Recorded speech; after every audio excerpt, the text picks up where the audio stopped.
end is upon us, I promise you novices don't want no problem with me. So watch how you talking and where you been walking, they call me the BBEG.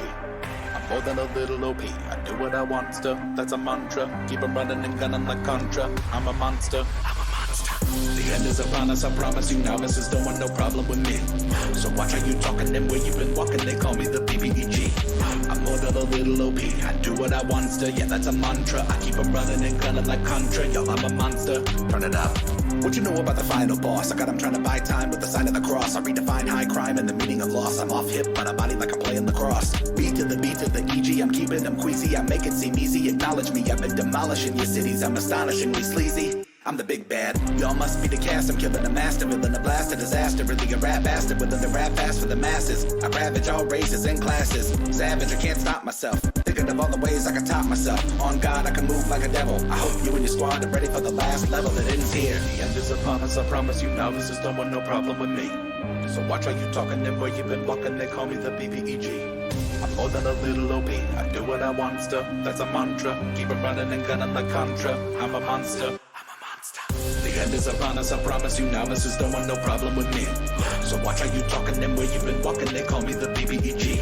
I'm more than a little OP, I do what I want to, yeah that's a mantra. I keep 'em running and gunning like Contra, yo I'm a monster. Y'all are dealing with the best of the worst. Does anybody want to volunteer to die first? Wind up on the wrong side of a trouble and curse. I'm a bully and never looking for a bubble to burst. Double the verse, rubble the debris in my wake. Coming for me was a mistake. Gonna give a guarantee your bodies are gonna break. One look at me, you can see that I've been taking the cake. Putting the credible and incredible. I consider any and all enemies edible. I can see that you're finding your decision to be regrettable. Think about it this way, your death will be unforgettable. They won't remember your name. You'll end up another dismembered and maimed adventurer. I bring the flame, a shame. They don't make thermometers that can withstand my temperature. The end is upon us, I promise you novices don't want no problem with me. So watch how you talking and where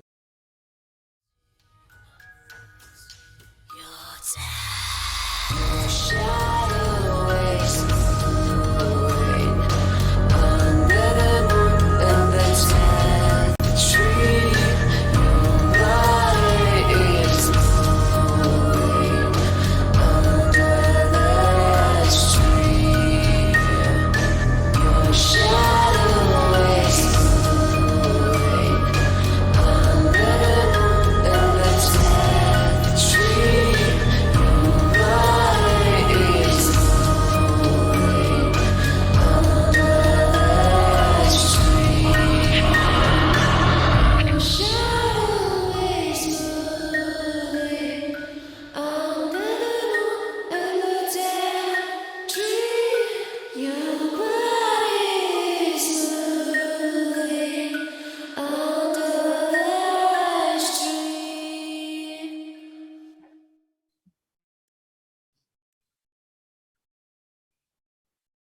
Oh, where'd everybody go?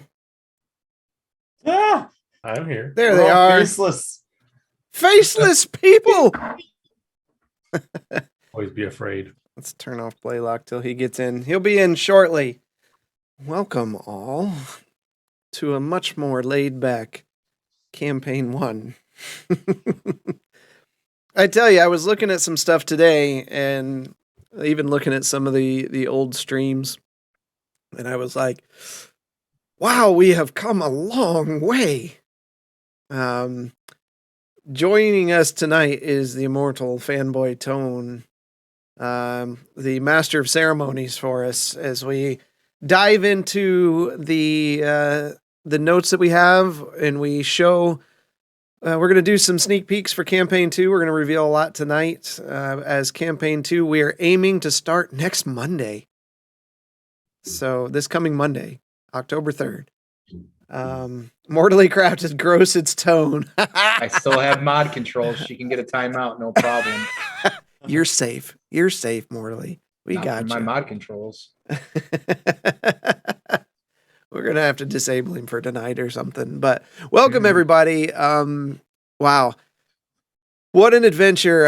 Again, shout out. We want to get everybody shouted out tonight because there's so many people that have done so much for us over the last 3.5 years. We want to make sure we recognize everybody. So a good shout out to Ant House Beats and Yazik for providing that intro music. We absolutely love that song. I really need to reach out to Yazik, see if we can use one of his other ones for campaign 2. But baby steps, baby steps. Blanco's Tone here to practice his sucky ass rolls. He loves digital dice. Post session, he's like, man, I wish I had these years ago. So he's enough of that. He's a big fan. Him and Mike, I mean, they just sat there talking back and forth about how much they love digital dice. So yeah, 3-hour rant. Yeah, Creator of that can shove it up his ass. Or at least build a better algorithm. He can still shove it up his ass. If you missed the one shot that was Saturday, a deep subject, it is now up on YouTube. You can find it on our YouTube channel, and it's on your favorite podcast service as well. Please pay attention to the disclaimer at the beginning. That is critical. But we had a fantastic time. Everyone did a great job. Cuddles and his crew, or Cuddles and Mike from TNS, and our Mike, and then Fanboy Tone, and I guess the dude was there. He was present. I love when he went up and grabbed that key. I was like, you fell right into it. So that was great. And it was funny because watching, it was such chaos that first hour, to the point I was sending messages out to the wife saying, it's going to be midnight.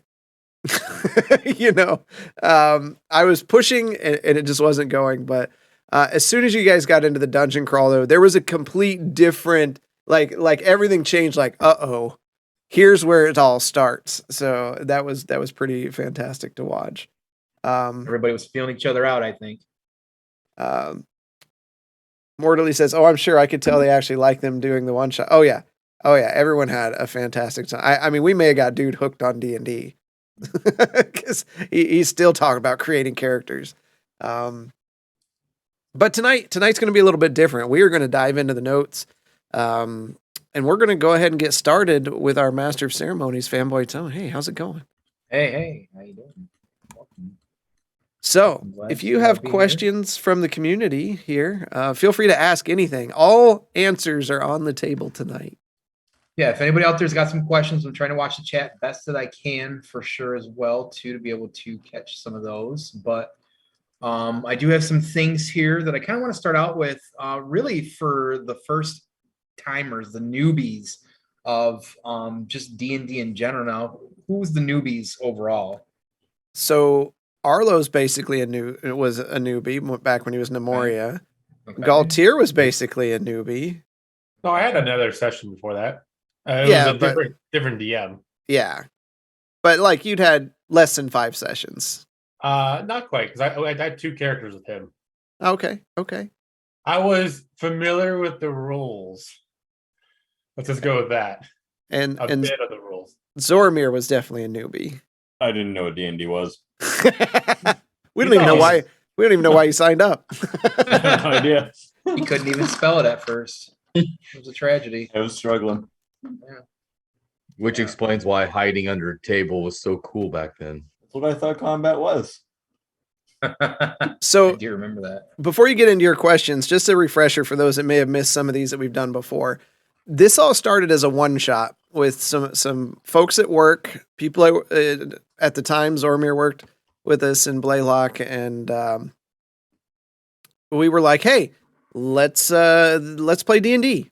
And I did a one shot, and after it got over, Blaylock said, "Oh, you can't leave it there. We have to know what comes next." And then it spiraled into 3.5 years later. Blanco looks. I'll let Tone take it away. We got some questions already. We already got some questions. Awesome. Oh, Who else here is a huge fan of hamsters? Do we have any hamster fans? Definitely the dude. Yeah. like hamsters in the car commercial. Yeah, and those Kia commercials maybe? Yeah. Kia Soul. Yeah. King Cuddles has got a good one there. It's just there at the bottom. All right. So a real one here. How do you feel about where you ended compared from where you began? anything you would do different? So before actually, I do want to get to this one here real quick about the first timers. I just want to just ask generally, and I guess this kind of spins into this as well too.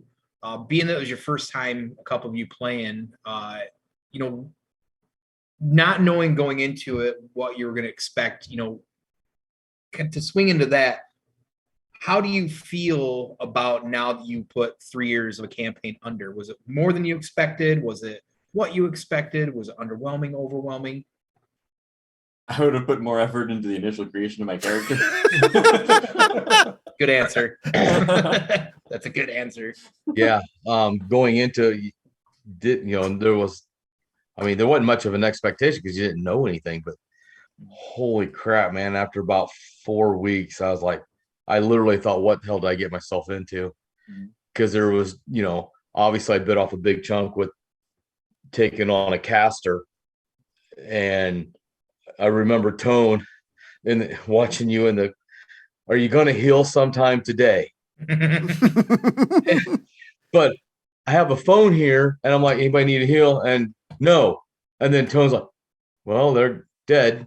So it's like, I should have, I think I picked the wrong character for first timers because there was a lot to know what was going on.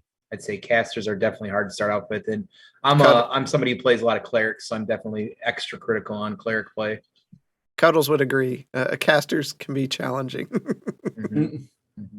Well, it didn't help that when he lost when Nemoria lost the connection to her god, the next step was oh my god, Grayson yelling at her. So here, get her to learn how to fight. I want to comment on this because there's some background here that the community never really got to see. So being Rob's first time playing, he was playing as cleric and he was pretty aggressive in combat. And I thought, I should be the nice DM and say, hey, your character's new. We'll change your subclass. Really, you fit in a war cleric because you're frontline. You're doing that. And he's like, yeah, good. Well, there was a breakdown of communication at that point. And I thought everything was cool until he's sitting in that temple and he's like, I renounce my god. And I'm sitting there. And if you go back and watch the videos, you'll see Mike's face do something like this. It goes just like this. And inside, that's what I was feeling like, too. Oh, no. Because he knew what was happening. And that's what I kind of kick back and I'm like, yeah, but your God, no, I renounce my God. I don't want nothing to do with them. Are you sure? Nothing to do with them. And I thought, uh-oh. Rip. Here we go. So we just let it ride. And it wasn't until that first combat and you're like, I cast inflict wounds. I'm like, nothing happens. Yeah. Telling you, it's a hard learning curve. And this is also when we decided to start doing the after session sit downs. Yep. Yeah. Because a couple people in this group literally thought I was mad at them to the that was my character. At the very beginning there, like I was so new to D&D, I had no idea what I was doing. And every session, Zoromir would do something, and Scar's like at his throat about to bite his head off, and I'm like, is Mike mad at me because I don't know how to play? Well, that's a really good segue, actually. I have a really good question here. Mike, do you always play asshole characters? True. You'll have to wait and find out. Yeah, there we go. Right. And to couple off this so we don't get lost in the question here, Cuddles asked, did anyone expect Zoromir to last as long as he did? And from my perspective as a DM, hell no. No, not at all. You shouldn't have. And these guys will tell you too. It's like I've played some, especially in persons. My characters have not been like Scar or Grayson. No. Yeah, he's had some much more goofy in-person characters. Yeah, like the one shot, the Tabaxi, that one shot, that was so funny. I loved. What was your giant's name there? Sorry. Oh, Rex. Rex, yeah. Yeah. Goliath. Or Goliath, yeah. Yeah, no, I definitely, I think that it looked like a lot of times, yeah, certainly Grayson. I figured that it was just Grayson being Grayson for the most part. just because his mannerisms and everything. He talked to everybody as well too. But I thought that would be a fun one to ask. So Well, people were he was. curious. We were just talking about this before we got started. Grayson was. If you pay attention through everything, and we realize it's 3.5 years of content. Grayson was a raging alcoholic when they met him. He didn't care about anyone but himself. And if you watch, and this was brilliantly done by Mike, over just small things, he would just drink less until that last session. He's got this endless flask that he's had for years. He sets it down at Arlo's mausoleum and walks away. That's character progression. That's beautiful stuff. Yeah, that was fantastic. King. Cuddles, does anyone have the stat on how long it took Blaylock to speak throughout the campaign? Jesus Christ. I do. Imagine how many question less for him, sessions yeah. it would have taken for us to get through this. At Oh least my God. 15. Well, Hmm. so Half a year. So I do have some things to show as we progress. So we have come a long way, and there's something that Cuddles mentioned several times, and I wanted to show something of that. But of course, we started on Mixer. This whole thing started because Tone was like, "You should stream that," and I said, "Nobody wants to watch us." And he said, "You should stream it." And we had our cheerleaders, which was Fanboy Tone and Cuddles. They were basically the only two that were showing up for a long time, which is fine. But I went back. Of course, the first few sessions that we did aren't recorded. We weren't recording back then, so we actually start on episode 4. But not that I had this all set up. Let me show you what that looked like. So I'm going to change screens here. Yeah, you fought me for a long The time on that. splashing thesis, very down honestly. into it as he Oh, hits. He's oh. right on the edge there. Berg. Oh gosh, look And at that map. Make your attack. Yeah, look at that camera. I was using a 1990s. The horns. I remember the What's my, horns. what's my modifier on my melee? Is that just strength? And there he is in his bunk bed. Yeah. So 9. Okay, my so gosh. you charge forward. this was him And goring rush. Let out your best bull sound. It sounds kind of Oh, weak. The first And- time that Blaylock got Yeah. eaten. And he just kind of Penny. moves to the side as you step into the muck and stumble forward, and you miss him with your gore. Yeah, I had to clip this. This was a big moment. I'm gonna follow that up with a lightning grasp. That it takes an action to do your dash. Yeah, only rogues get it as a bonus action. I thought if I move up to 20 feet, right? But you specifically said Oh, you I have took to your say- dash. I have to use a dash action. Yeah. That's lame. Okay. That was our first. That's lame. The first of many. All right. Yep. The toad looks down at you, and it just opens this gaping maw of a mouth to take a bite at you. Cuddle says looks like a Netflix And- murder doc. What the rest of you see is the mouth comes and closes around Blaylock and picks him up Oh my into the gosh. air. And all you see is Blaylock's legs kicking. Hard to believe this You was take- so long ago. I know. Look, Mike just takes his headphones off.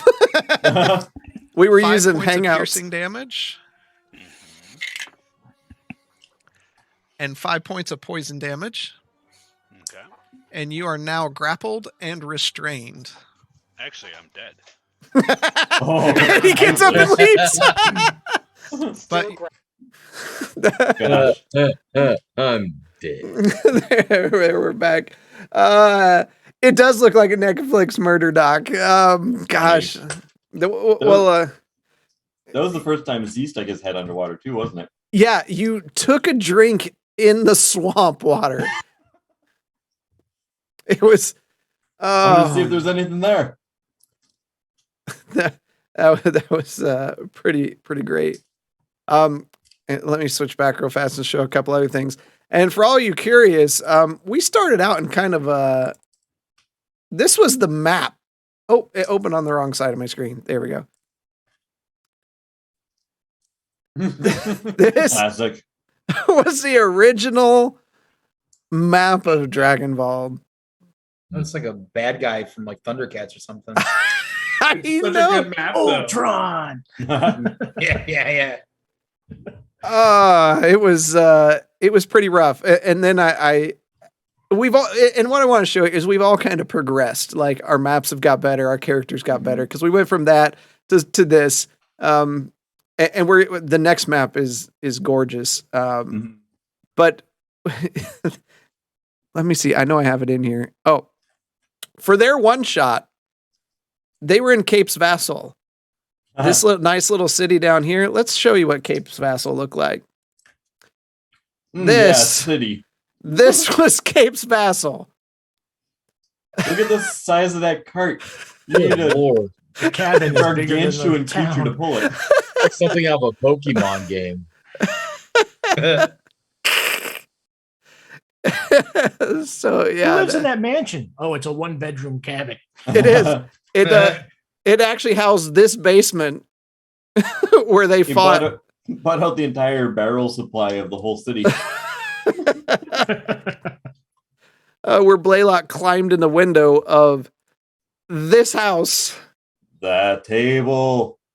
It was this table up in the corner that Zoromir actually hid under in his first battle, first combat ever. And Blaylock came crashing through the window into a room with like a zombie and different things. So it was almost Good a times. TPK, yeah. Got But another yeah, question. yeah, go Well, for it. To answer King Cuddle's first question about would I have done or would we have done anything differently, I don't think with with Grayson I would have. I think I played him out the best way I possibly could. With Scar being my initial character, and I know we have talked about this as a group before. This campaign would have been over in the Heart Tree if I'd actually stuck with Scar. Oh yeah. Yeah. It would have been game over. Yeah, Scar would have killed everyone just due to madness alone. The Scar was a playable gnome thing that we homebrewed together. Mike mainly homebrewed it. I just converted No it. or no? You said no. No. Yeah. Oh, yeah. You said no. Because for some reason, the folks at Wizards, when you watch this, when you watch the VOD, because we know you're going to, Of course. why isn't Nola a playable race? We literally have hippo people and rabbit people. Gnolls have been around forever. Give us something official. Now you got a blob too. I mean, to be fair, in second edition, Knowles were a playable character with the Humanoids book. I mean, Yeah, I had an old character in second edition. Yeah, it's but they never did anything with it after that. Sucks. They're cool. Character to play. For sure. So Cuddle's got one out here. So Galtier, what was your favorite moment of the campaign? I mean, they joke that Galtier's always falling asleep during the watching sessions. It's true. You can never stay awake. I don't know. One of the things that's gonna stick with me for a while probably is when we were in the earthworm tunnel, and Grayson was pressuring Zormir to tell us about him, and then he freaking nat 20s him in the balls.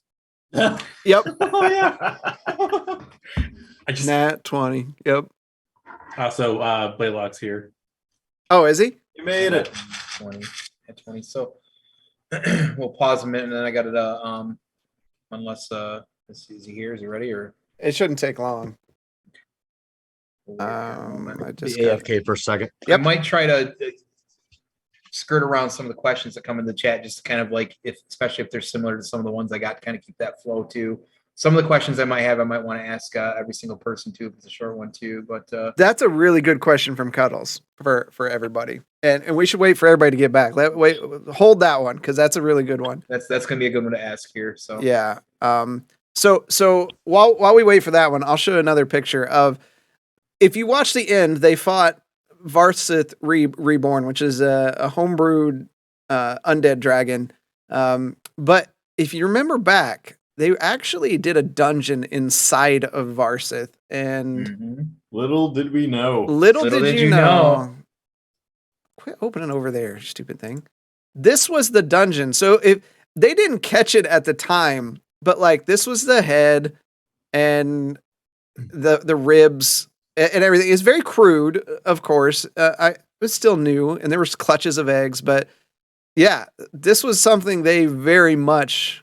And the other thing that you guys didn't really focus on through the whole thing was these crystals. Like you played with these crystals in this room, but they were literally through the entire campaign. I always assumed it was just like a sample that you just kept reusing. No, Yeah. there were specific aesthetics of using those because they each had a power, but combined, it was they were being used to bring things back to life. That's what they were used because one was life, one was like a mana, and the other one was basically your ham health action magic. But the Never heard theme. it called that. Yeah, the theme was through the whole thing. Even in What- Broman's lab, he had him sitting around the skeleton of a dragon. So if we, because I know we played with them a little bit. So what could we have done then to find out that little bit of information? You would have had that- to have taken them and like gone to a library and tried to look more stuff up about them because there okay. was Sounds like information. a lot of steps.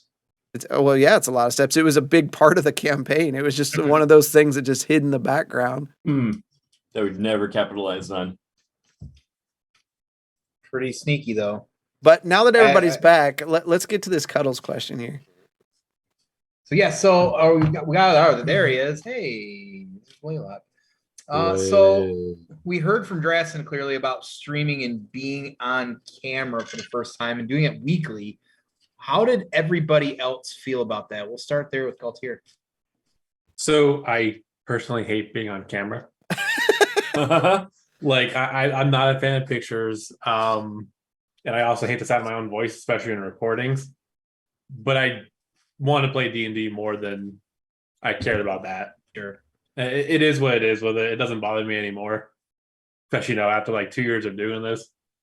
Do I hate the sound of my voice still? Yes. Do I when I listen to my podcast? Do I cringe? Yes. I do too, man. It's all of us. That's gonna be a constant thing as well too. So we'll move on next to Grayson. Dresden and I were talking about this a little bit in the group that we had before this, and I didn't really have a problem with it. Then that group split, and he told me about the one shot that they'd started with this, and he's like, well, we might start streaming it later on. Mm-hmm. So no, I think my biggest thing is I have a low voice. As most of you have met me in person, I have a very low voice. I would agree. So I was trying to be heard. It's like, of course, I can hear myself in my headphones, but when it comes to other people hearing me, I'm like, did you hear that? Did you hear that? So that was my big problem, was just trying to get a little louder without stepping over people. But yeah, I'm perfectly fine with this. There's a secret on why he plays aggressive characters. Because he has to yell. Speaking of which, Zormir. So what about you on that? To be honest, I never really think about it. I always like, we're gonna stream. I'm like, okay, cool. I mean, I'm just looking at us, so when we're playing, it just feels like we're having a stream just with a bunch of friends, which is basically just what it is. The only thing for me is a lot of times I'll come on after work and just be so tired. I have to consciously think like, don't do something dumb on camera. Right. Yeah. I agree with that. That's fair. Yeah. That's fair. Arlo? It was kind of easy at the beginning because it just kind of felt like, we didn't really have a lot of subscribers at the time. So We're small. it was kind of easy, but then it's like, as Drassen starts throwing up numbers. Oh yeah, we had this many people watching us. And it was just like, wow, this is kind of like getting big. So then you're really subconscious about what you're doing in front of the camera, not picking your nose or anything like that. What are you talking about? I don't know. Make sure you get the white stuff off your nose. So, but yeah, it's kind of neat. I mean, I don't know. I really like interacting with the people in the chat when we got time. It's kind of neat because I've been on some other streams of D&D, and they've got it locked out so the people playing the game don't interact with the people in the chat. And I think that's kind of disappointing because that's why we do what we do, so we can talk to those people. Absolutely. We love our community. It's the best. Yeah. Fair. That's fair. And last but certainly not least, the one and only Blaylock. Blaylock, what about you? I'm a freaking ham, man. Can you I slow down keep- your talking? I don't understand what you're saying. Natural 20 to the balls. I used to do drama back in high school. When we first started, I used to teach regularly, and now I'm in a different role where I'm constantly in front of new people all the time, and more of a sales role, and it just came naturally to come in there and just be able to talk or even to act, in a certain way. It was very fun. I was nervous as all get out when we first started, and that was pre-streaming. Because I've said it before, probably on stream as well. When we first started, I got nervous and I cut out of it wasn't Zoom at the time, it was whatever we were using before. Hangouts. That's right. And then I had to go and take a breather. I was pacing around the house. I was like, oh man, what am I? How can I really do this? And Right. but after a while, then it was just like second nature. Right. I love I love doing this stuff. So Yeah. No, you got very bovine over time for sure. I did. Definitely. And I can say as somebody who started watching early on as well too, a couple of you, I know have been here, 2 or 3 of you, 3 of you for sure been here the entire time, right? Yeah. So Yeah. our OG crew here officially is really just Blaylock and Zoramir. So this gets Okay. into some of our shout outs to those that came before. I mean, That's what I Galtier thought. was because he played a bard, but his work schedule didn't really allow him to continue for the time. And it was always an open thing. It was, hey, when we can get you back in and you're ready. Right. And he kept in touch with me the whole time, hey, this is happening. I'm going to be able to do this. And as soon as he was able to, then we made him sit for 7 months because they were stuck in the heart tree or something. It Yeah. didn't make it has to make sense for someone to come in. Right. Right. But again, to those that may be watching, we had another guy, Horse Breath, which is one of our coworkers out on the West Coast. Would love to have him play with us again. It's just hard with the time difference. Sure. Hubert, we love you. He's got the best voice. We got to get him on at least once so people, dude. Bring him in as an NPC or something. We're gonna have to bring him in. I'm sure he'd enjoy the opportunity to come in here as a guest. He does really well. And then we had Matt, who was Grovile in the beginning, who perished in some lava because of some. He had some. I think he had 2 ranks of exhaustion. 2 ranks Yeah, of that was exhaustion, insane to and was watch. determined to make it across this lava. Yeah, I'll never forget and that. it did not work well. Yeah. Did not. He was constantly. Yeah. So- Oh, go ahead, Chris. Yeah, so he didn't continue. I just want to finish all these little shout outs. We did King Cuddles, of course, and the Banter and Babble have always supported us, and Half-Ass Beer Review has always supported us. But there's some little known other ones. I made no secret. Tone was definitely one of my creative folks, and Captain Crones for a while in the beginning. Stuff I could bounce ideas off of. It ended up being Tone in the end. So some of the stuff he had a direct hand in. But the Verminia arc, this is a name that none of you have probably heard because I've not mentioned it. And he should get props out, is Bo Hudson, who was somebody I went to school with. Really? He's a writer. He has a book on Amazon if you look him up. So check out his book. But I talked to him one time and he said, I'd love to take an area. And I'm like, well, take Verminia. And it's whatever you say, because I have nothing. And he's the one that came up with the idea for the storyline in Verminia. So props to that's Bo. cool. Thanks for that, bud. Appreciate it. And if you want to write some more, I have a whole new island. Does he listen to us too, Chris? He does. He does on the podcast. So Right yeah, so shout out to Awesome. all those. Hopefully I didn't miss anyone else. Of course, all our guest players, Cherry and those that have come in.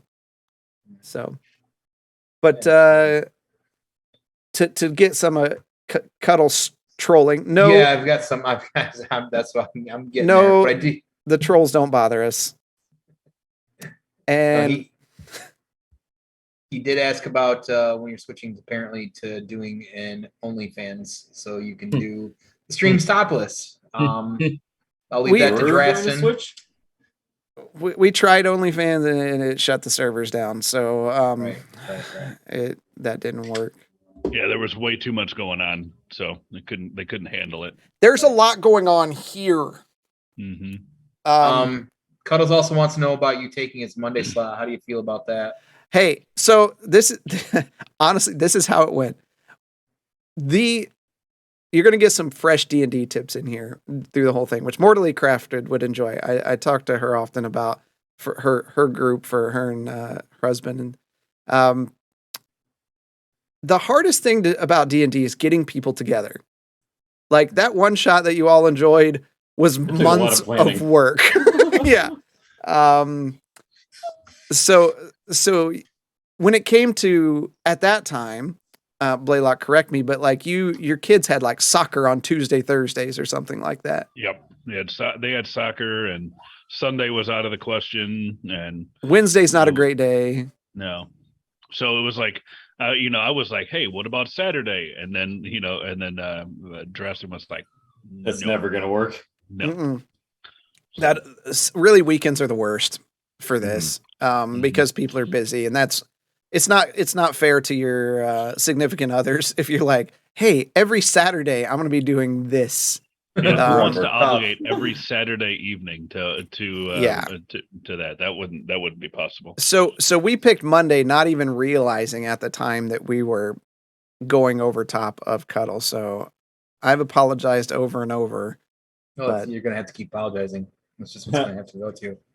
That's just gonna be it. But to kind of get back with the growth here as well too. Now, as somebody who's been watching for a long time, the reason I kind of brought that up originally was, and Drassen can attest this too, how impressed I was initially, like he's starting from Mixer and watching, like Zoromir and Blaylock progress, knowing that like Zoromir was new, also extra critical as somebody who plays a lot of rogues, but at the same time, like not having to be super critical most of the time because he just kept growing into that RP and just playing that rogue that perfectly until, clearly he's very characterized now as well too. But like, also, again, I was originally just impressed with, it's going to go to you, Blake. I got a question to follow up with it, but just your dedication to playing that character. First of all, I think Artificer can be tricky as well too. I think it's potentially a fun class, Dude, it's a lot. for sure.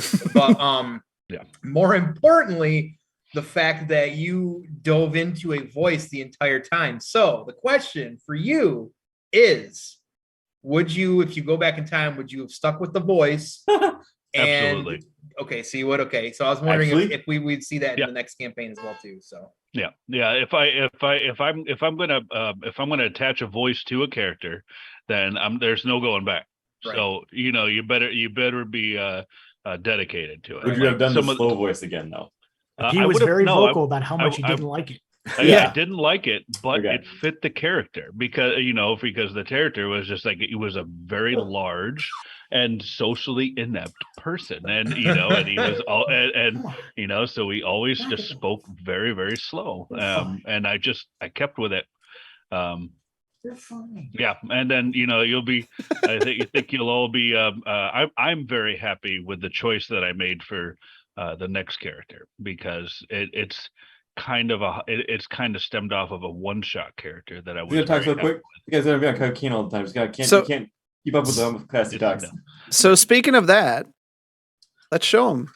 We don't have to say names, but we're gonna show them Mhm. Blaylock's character for campaign 2. This is our first sneak peek for tonight. we're gonna see Blaylock's character. So those of you who voted, you were all wrong. I may have seeded some of that. I was over there like upvoting other players so they wouldn't know it was mine. So this is going to be Blaylock's character, and we'll learn the name next week. So there's Hopefully no next shirts time. in that island then. No shirts, no shirts. Okay. And you notice the drawing itself is Twitch friendly. It conveniently covers the Nipples. the nipular Oh, region. nipples. Yeah. Nipples at odd different heights. Yeah. Yeah, Grayson. He's not a nipple maker, so Nope. I'm you like just George gotta- Clooney's Batman. Because if you made nipples, it would, we would just chastise you forever on the size of the areola. I would make Right, them right, have right, the right. ugliest nipples. You'd have to like do big silver dollars, man. It was like an innie or an outie, and then Can we ask class? What class You're, is this character? you're lucky. You're lucky you got a belly button. You can no. Let's wait. Let's wait. let's wait. You Let's wanna wait wait on the on class? classes. Yep. You know I'm chomping at the bit to find out. I know. Drive me nuts. Should guys, I'll leave it up to you. Should we just go through the rest of the campaign 2 characters, show the artwork? Yeah, might as well. Okay. I mean, when else are we going to see him in such a large profile like this? And not That's until they true. get the shirt, So our next one is going to be played by Zormir at a complete departure. Oh. So Looks so good. yeah, it only Dude. took us 32 hours to pick the right colors. I was very picky about it. Good, you should be when it's your character. That's good, Zormir. Always And- be picky about that. And sort of thing. all this artwork is drawn by Mike, so we have an in-house artist, which is fantastic. Gosh, looks so Awesome. good. I'm excited. The next character is played by Arlo. We hope this one doesn't die so many times. Oh. Oh. So those of you who voted for, I think it was Galtier on this one, you were wrong. No, they were right. They had Arlo voted. Oh, did they? Oh, this was the one split between Arlo and Blaylock. Blaylock. Yeah. Oh, really? Yeah, Good gravy. There's a lot going on in that picture. there's Yes, a there lot is. going on there. Much to Mike's dismay. Mike's. There's so much color. Yeah, that's a lot of color. Yeah, both of them. Yep. Yeah. And then we have Galtier's new character. Nobody guessed it right. Nobody guessed it right. He's a Steelers fan. Not true. Oh. I had nothing to do with the Steelers on the coloring. I didn't think anybody cared about the Steelers, though. I didn't even realize there were Steeler colors until we were done. I was like, shit. Are there 2 Steelers fans here? Just one. Thought Arlo was. I am. Yeah, he's the Arlo's the one. one. Who's the second Oh, one? So you were kidding about Galtier. Oh, gotcha. Yeah. Yeah, no, I hate sports. Oh, And then, fair enough.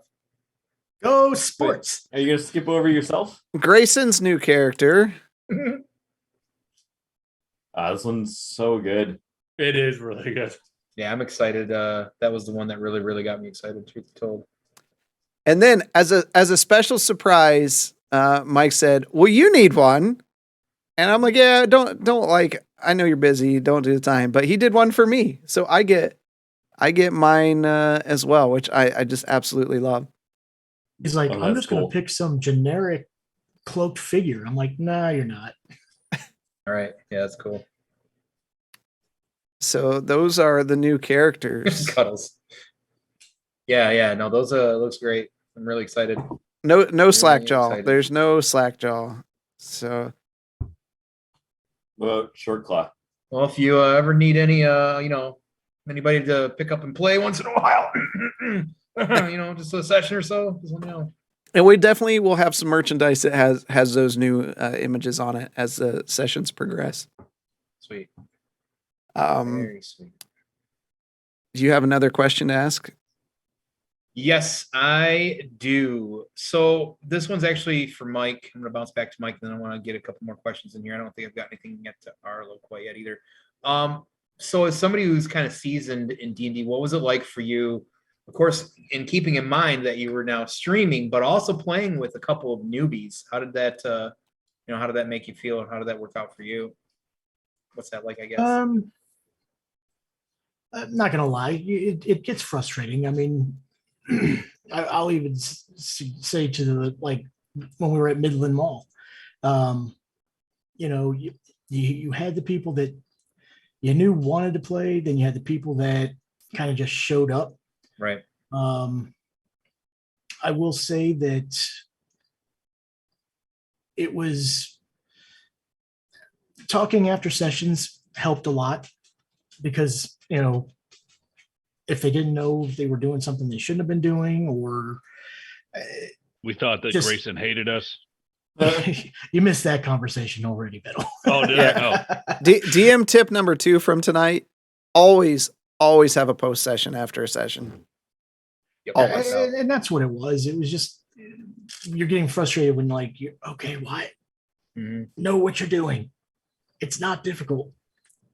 What can your character do? Roll the right dice. But no, I mean, all in all, we're friends. We're trying to have a good time. You try to keep the stress like that out of it. Right. And like what Mike says, it's really good to have that post session because I know for me, I don't know about anybody else, but it was a lot of learning. You know, I got to learn. You know, he'd be like, "Okay, why did you do this?" And so he brought a lot of things to light that we were doing wrong, so we could correct it for the next session. So which Mhm. you know made the gameplay that much better. Yeah, leaning into. I think it's always good to have a vet, you know, to play. I mean, you don't have to, but I think having somebody that's played and can be a vet is good to lean into when you're new like that for sure as well. Yeah, because there was a lot. We had a lot of side chats going on during the sessions where, you know, like Jeremy would sit there and be like, "Hey, can this happen?" And because I've DM'd before too, and things like that, it's like, you know, you know, kind of some of the rules and how things work. And it's like, if there was something that I wasn't 100% on, I'm like, dude, just ask Draston, you know, sidebar him real quick. It never hurts to ask. Mhm. So yeah, it's always good to have somebody who's at least played for a while. For that. Cuddles, yeah, and Cuddles kind of I think brings up a little bit of a point to kind of go with that too. So you know, we brought all this up to having, you know, doing the one shot. I always encourage him because it was RP gaming. But yeah, the biggest thing is being able to separate the character from real life. That's a struggle with a lot of people. Honestly, as somebody who's had some, you know, multiple year sessions as well too, that can be tough. You play with a character who, and it's not always something you want to do either. If you've got a character that's somewhat evil in your party and it sometimes pulls party or characters differently, it can get really chippy real fast. And you've got to be able to, when you're done, separate that. And, you know, for some of my crew, you know, some of us would be drinking a little bit or whatever too. So it could be, you know, I don't usually suggest, you know, drinking while playing. I mean, I think it's fun to do it. Don't get me wrong. But depending on the person as well too, because it might be harder to separate. So it's a slippery slope with those sort of things for sure. For sure. Well, and that comes with trying to have like a session 0 as well. A lot of people look down on session 0s, but it's like, you know, in my experience, talking as a group about what players your character you're going to be having, Totally. because yeah, you're right. You have an entire party of lawful characters, and you got the one person that's like, no, I'm going to be evil. Right. Well, then why the fuck would you even be part of the group? Right. Or why would they allow you to be part of the group? So Yeah, you know, DM these are tip things that- number 3 on that note here. You should always want to ask yourself, why does my player stay with the group? And why does the group want me to stay with the group? So those are two things you should be asking yourself constantly. Because that was DM asked wiped of out us my entire multiple hometown. times. yes, Well, and we kind of had that between with the Grace and Zoramir disputes, you know, near the end. It's, you know, when you have a character that's being manipulated by an evil entity, and you know, Grayson's like, okay, I'm not the only one noticing this, but why am I the only one saying anything? And it goes back to, you know, with Tone saying, do I always play asshole characters? he was a monster hunter. You know, his whole life was taking out evil. And we have a party member that is basically doing whatever this evil entity wants him to. There's a problem there. So, but it made out for good RP. And I think in the long run with that arc, there was an underlying thing of you see where Grayson actually he's almost like, as much as he hates the evil entity, he does like Zoromir and doesn't want anything worse to happen, is what I got from it. It was like there's a little bit of growth where he annoyed him, Sure about that? but he still cared about him. There was some time, wasn't there a time when he tried to whip him off of his horse as he was riding? Totally tried, yeah. Yes. Now, did you guys ever? And I want to come back to that in a moment here too. But here we got another King Cuddles, of course, out here. Did you ever end a session cussing at Drasten? Like completely, like what was that shit? If Probably. I didn't, Not to his face. Okay. A separate group Okay. chat? Yes. But in our group chat, absolutely. Group chat, they were like, what the beep is going on? Yeah, right. Now here's the follow-up for that one though, specifically.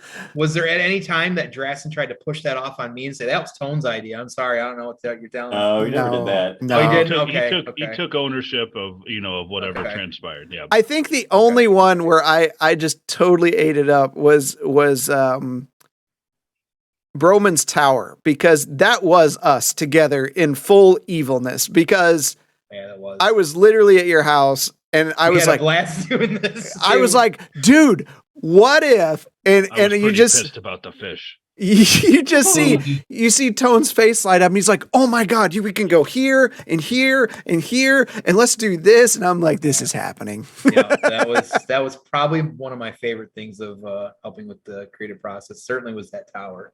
No kidding. Yeah, I that was think one exciting. of our biggest gripes throughout the whole thing was Kraft's freaking machines. Oh, Yeah.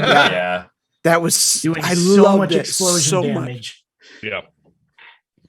Yeah. It's like Well, they're like, already hitting I us mean, like that a was freight lot of our truck. chat was like, this is overtuned. They are doing way too much damage. We survived. And he wants to kill us. But Yeah, just It was bad. You survived. We survived. Barely. So, as far as Zormir, going back to a little bit of that, some of the stuff that happened and kind of how the character changed literally physically throughout the campaign as well Just a little too. bit. There was a point where it could have gotten worse, but you stopped it. Correct? Correct me if I'm wrong on that. Like it. Well, yeah, there was a point that that was as we were leaving Kraft's place, right? That I let that slip. Yep. I Um can show you how far it would have went. yeah. Well, I want to see that at some point. But I remember saying something and then again I was tired and I accidentally said in front of Grayson Quailodon's name. And as soon as I said that, I'm like, oh, this is about to take a nasty turn in the campaign. And sure enough, Mike's always on top of it, and he picked up on it immediately and was like, well, now Grayson's gonna be pissed about this. Yeah, I actually remember that now too. Now that you say that out loud. So Everybody's sleeping except for Grayson and Zorn. Yep. Drasten, go ahead and continue. You say Yeah. what you're going to say, and then I got a follow up to go with. I want to see Dougal here. Dougal's been a long time watcher here. I have a player campaign member who needs to learn to nip his character building and culling off his previous ones off at the expense of other players in the bud. It's nice to find a line where it becomes a hindrance and affects the other player. Yeah. So it's interesting, like in that situation, because Grayson had sent me a message because we use Signal to talk and send messages at a table. I was always a big fan of writing notes on a piece of paper, folding it and Same. giving it to the DM. Signal works great for that. And he said, and he had no idea any of this was happening. He didn't know Zoromir was going to trigger anything going on, but he's like, I want to kind of, at the expense of exhaustion, I kind of want to stay awake and fake sleep tonight. And I'm like, well, roll it up. And he rolled well. So he did. And like, it ended up being a fantastic story. And I just remember, Jane, you at the end of it, you were like, I'm so glad the spotlight's off of me now. Well, For me, it was more so. It became frustrating to play Zoromir during that time because I couldn't. I was basically railroaded in what I could do, and Grayson, rightfully so, was absolutely on top of him. So I was basically this like 5-year-old child with his tail between his legs, with angry dad behind me, forcing me to go out and, correct this evil entity in me, which sure, probably should have gotten that taken care of. But it was a challenging bit to kind of, I guess it's weird to say, but like emotionally play as a character, play through or RP through such a conflicting storyline. Mortally just watched the episode where the tooth sunk into Zoromir, which is let me switch over to my notes and see if I still have that original note here. So this is my second package of notes. I used 2 sets of notes, the main campaign notes, and these are what I say people and places notes. So this is like a quick reference for me to find stuff. That's how you spell Broman Karth? Yes. Huh. Bro, man. AFK for Right. No problem. Super bro, man. So I'd yeah, like to she's note still alive, by the way. for everybody that was looking at that the DM can't keep the naming conventions of his own the cities or other things. If you look at Breckensfjord. Oh yeah. Because a lot of times I was typing quickly. Lighterport. Yeah, So kind of like burn patch. We were talking quickly. I'll kill you all. Ooh. So this was Alberon stuff.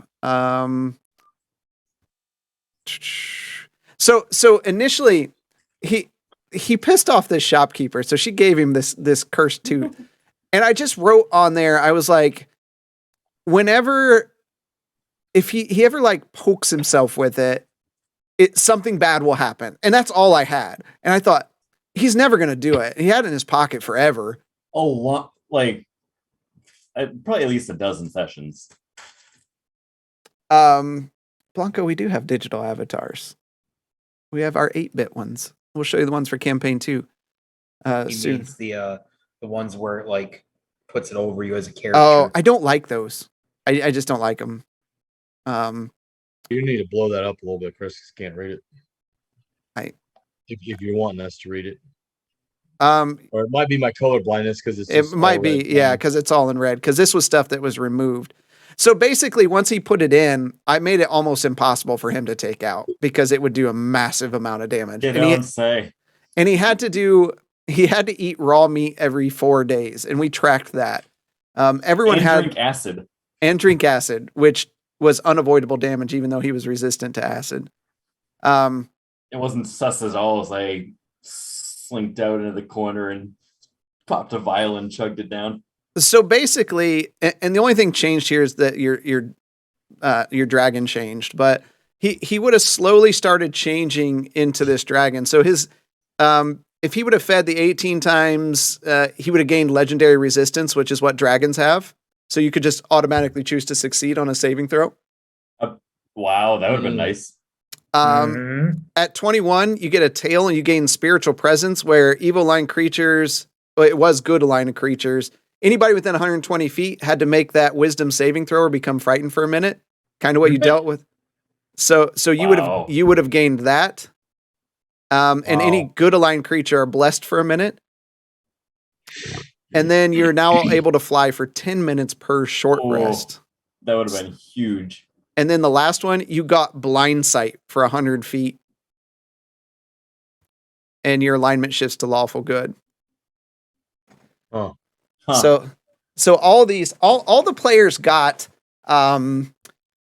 these legendary weapons, so to speak. And Arlo, before he passed, Nemoria had one too. I'm not sure Nemorias are still in here though. I unfortunately early on was deleting more than I should have. I should have kept it all. Well, you should still have the full edit history. Maybe. If you really wanted to. Well, I got a couple. That goes into the whole thing about characters as well. You know, Nemoria being a cleric and then renouncing her god, Chris and I were talking about that, and it's like, okay, well, when we level up, how are we going to do this? Because she's not a cleric anymore. Yeah. So you can't take another level in that class, and that's why I, as Grayson, kept pushing the whole fighting situation. Yeah. Because his only option for leveling her up was to take fighter. Mhm. Right. So there was a lot of, I know some of the audience probably thought I was an asshole too, but like, I'm just, at that time, it was like, how do I do this without, it was very difficult because you're like, they're not a cleric anymore. How Yeah. are we going to, how do we push this Right. along? And And I'll tell you my own- that day you started throwing shit at me and beating me with it and trying to, I was still new. I was like, I literally in the back of my mind is, what the hell are you doing to me? Because I had no idea what was going on. And I had no idea how to role play what you were doing until the end of the show. And then you're like, oh yeah, well, this is what we're trying to do. Oh, well, hell, if I know that, it would have been easier to RP. But yeah, Grayson just starts swinging shit at me. And I was like, punch her in the face. and again, here we are. Man, he must really be pissed at me. Dougal, that's crazy there. But you have another one. DM question. At level 4, apparently there are 5 despite there are 3 levels in Barbarian, 1 in Monk. They attacked with Reckless attack, then did a Monk unarmed attack. Are they able to do that despite not getting an extra attack until level 5? As bonus Monk, action. Yeah, Yeah. his bonus action, he'd be able to do the unarmed attack Right. But not. Yeah. because it falls under martial arts. But the problem you're having with this player, Chris and I send each other YouTube videos all the time. Yes. How to deal with problem players. Yeah. Things like that. Seth Sorkowski on YouTube. All of his videos are fantastic. They're entertaining to watch. If you take this individual and talk to them and be like, hey, Let me get one, Dougal. things aren't fun for other characters, where, or I'm spending too much time with stuff you're doing and it's taking away from game time. I mean, you have to bring it up. You have to bring it up. I wouldn't suggest bringing it up in front of your entire party, your all the people playing, but it's one of those things. It's like you give them a verbal, you're, hey, this is what's going on. We need to figure out something. And if it continues to play, you as the DM have every right to be like, you're not invited back. There's no point. If nobody's having fun, there's no point even getting together. It's hard conversations to have, but they have to happen. I should just continue with the rest of these legendary weapons because I have them up. That's some of that stuff's nice that I didn't get to. Yeah. So Arlo's Blade basically gets a lot of auras. So you get down to the end. If you hit a critical against an enemy, they fall prone and make a Constitution saving throw or become stunned for 1d4 rounds. All of these were really OP once it got to it. Just nobody got to it. And it's hard. We're not going to do it in the next time.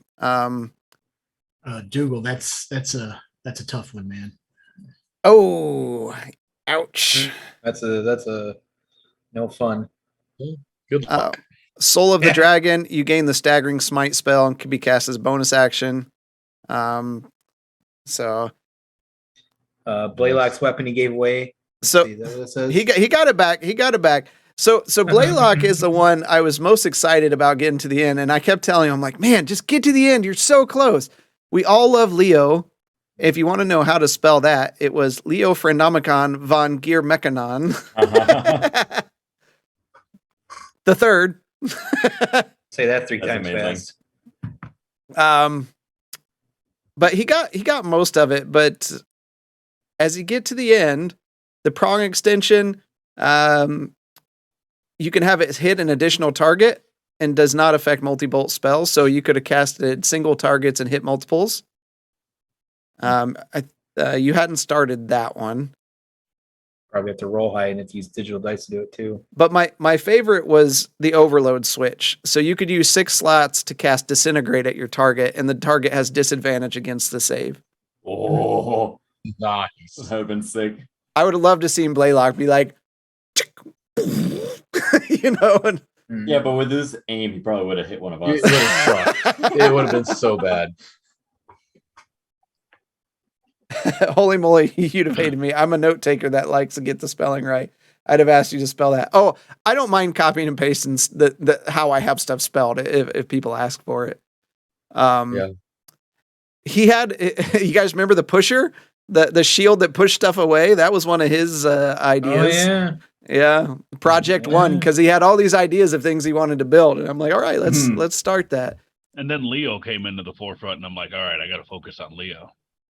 Yeah. Yeah, Grayson's Which had a was bit. fine until you had to roll natural 20s. Oh my Yeah. gosh. Yeah. So, Emotional sunrise. yeah, so that's actually anytime you see red in my notes, that was a music selection on the current music player that I had. So I would actually pick the right music I wanted for the situation. So since his weapon had to be homebrewed anyways, he's the one that actually started this legendary weapon. Because I'm like, if I give one to him, I have to give one to everybody.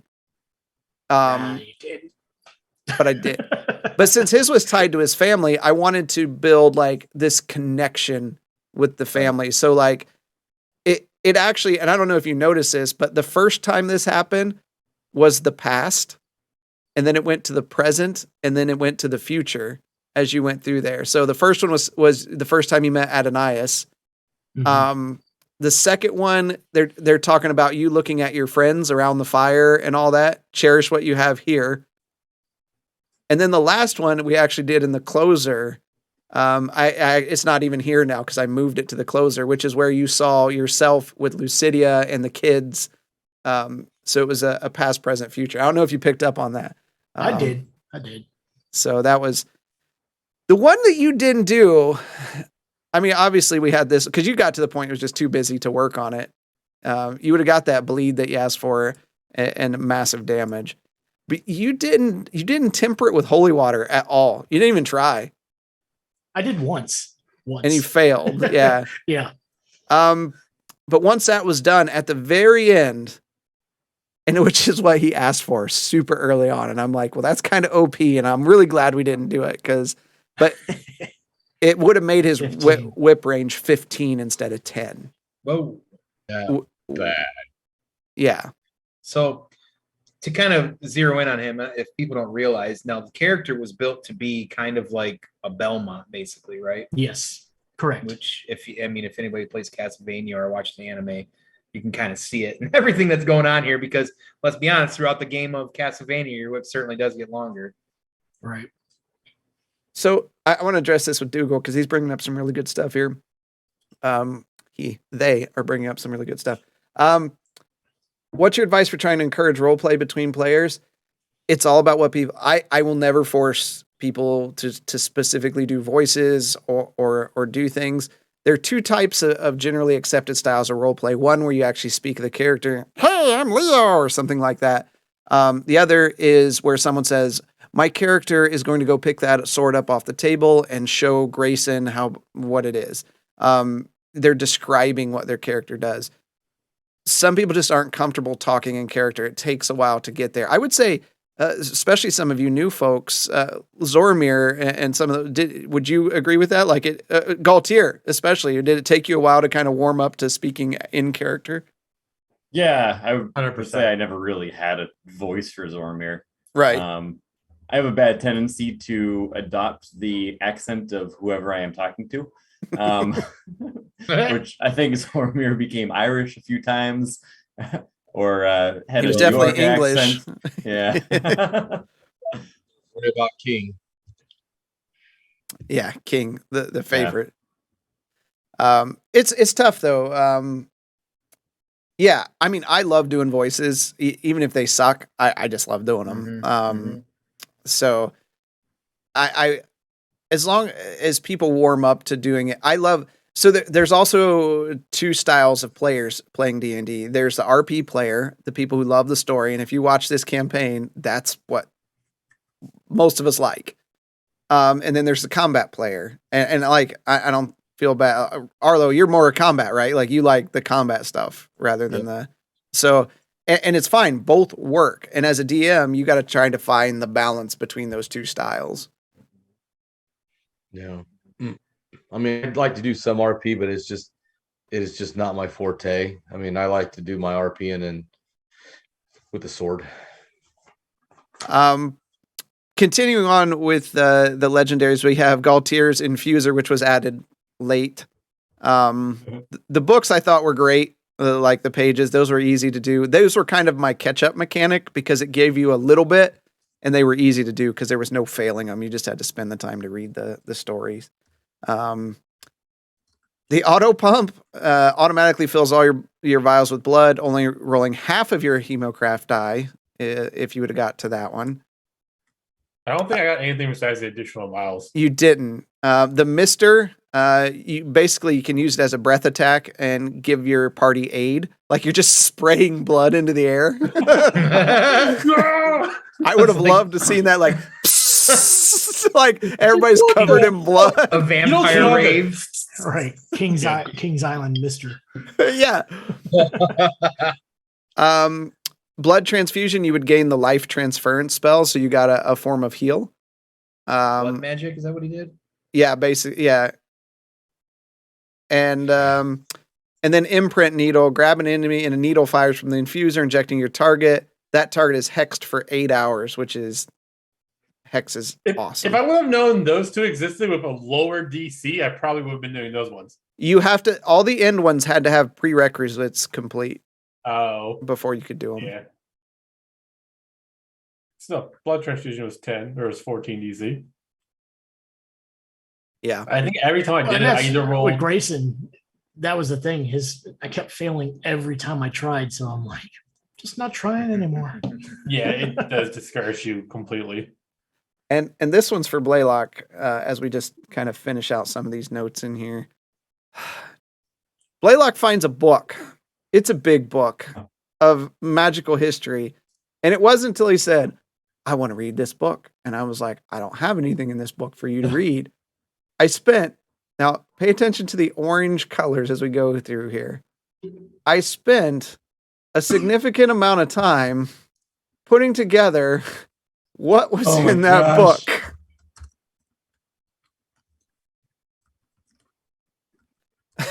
Jeez. Oh my god. A lot of material. This shit's rolling like credits. I think we got through all of that too. Didn't You we? absolutely read the entire book. Yeah. That was one of the reasons it distracted me from Leo. I was just like, I want to find out more about this book. Leo, you're gonna have to wait. Same with the poisons for Zormir. Those are just so expensive to make. Well, they're pretty powerful as well. Yeah. But the constitution save on them made it kind of useless a lot of times. Yeah. But they're cool. Well, and that's the thing too. The higher level we got, the creatures we were going up against had huge cons. Yeah, you just can't win So- against them unless they roll horrible. So the rest of these are just how I set up cities. So if I've actually cleaned it up a lot for this next campaign, but typically I will list the shops, what they are, and then like who runs those shops. Russian elf. I love Yeah. that voice.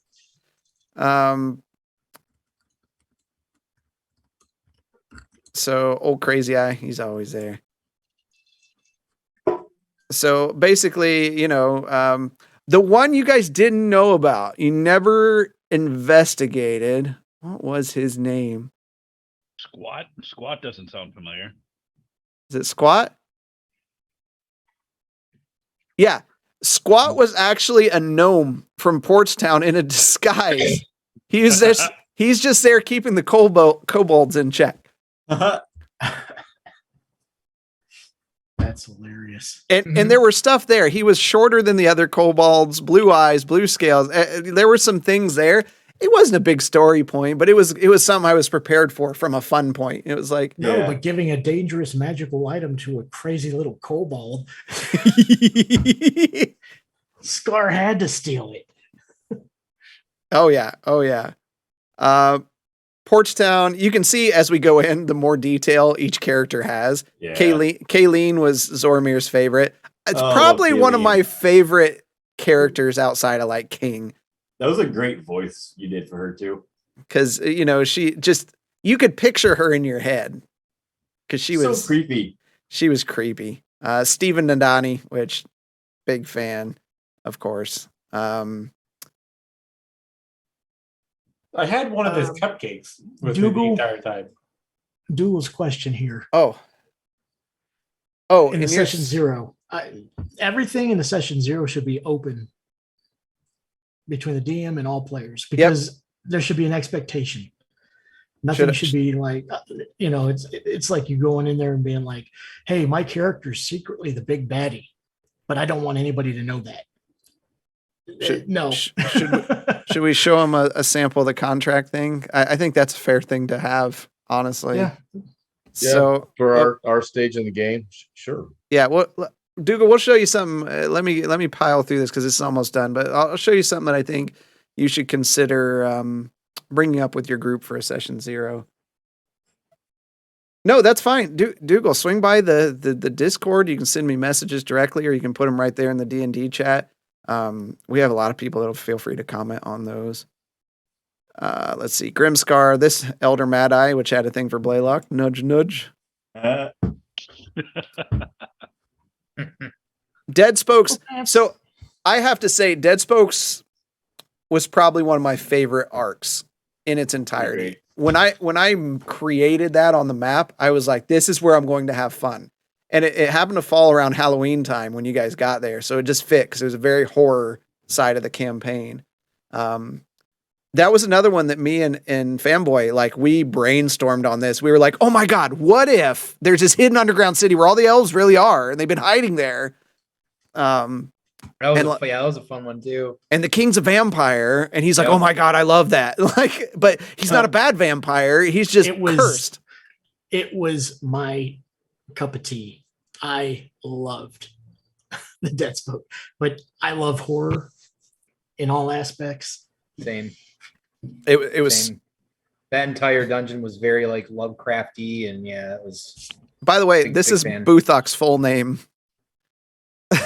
Wait, did we ever hear Oh, that? Very nice. I think once. That's funny. Beats and Boss Nass.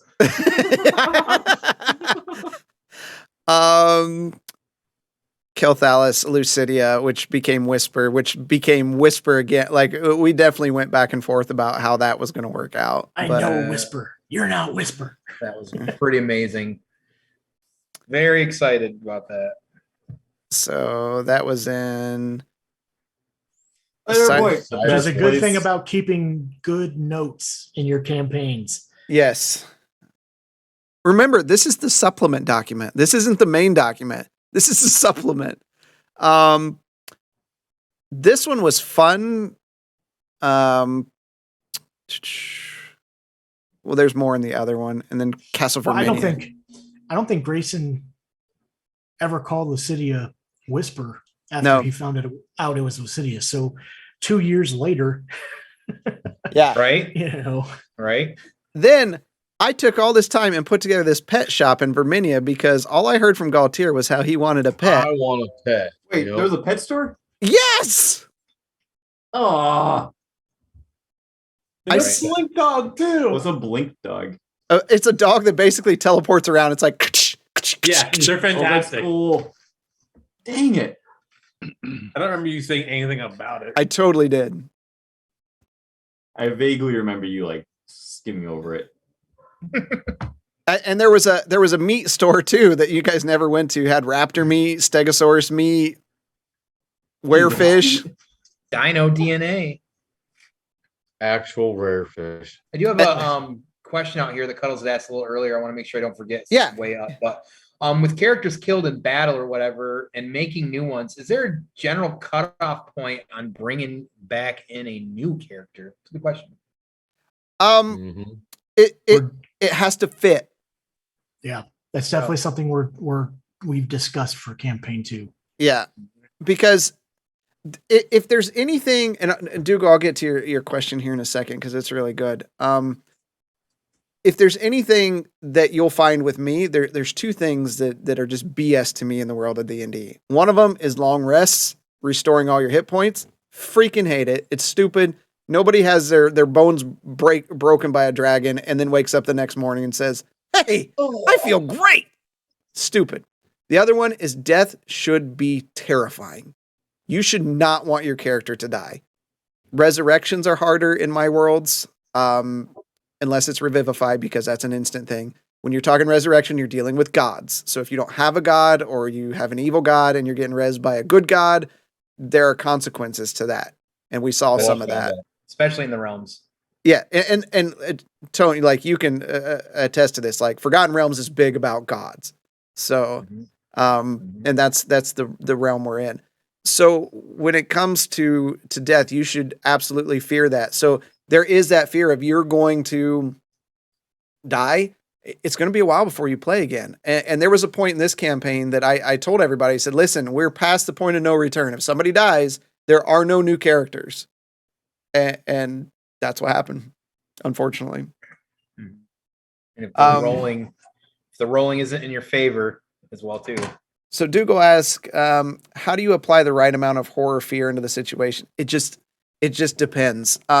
As you play with your players, if you start out, you'll start hearing tidbits of stuff they don't like. And I love this with Zormir because he's like, nope, do not like that.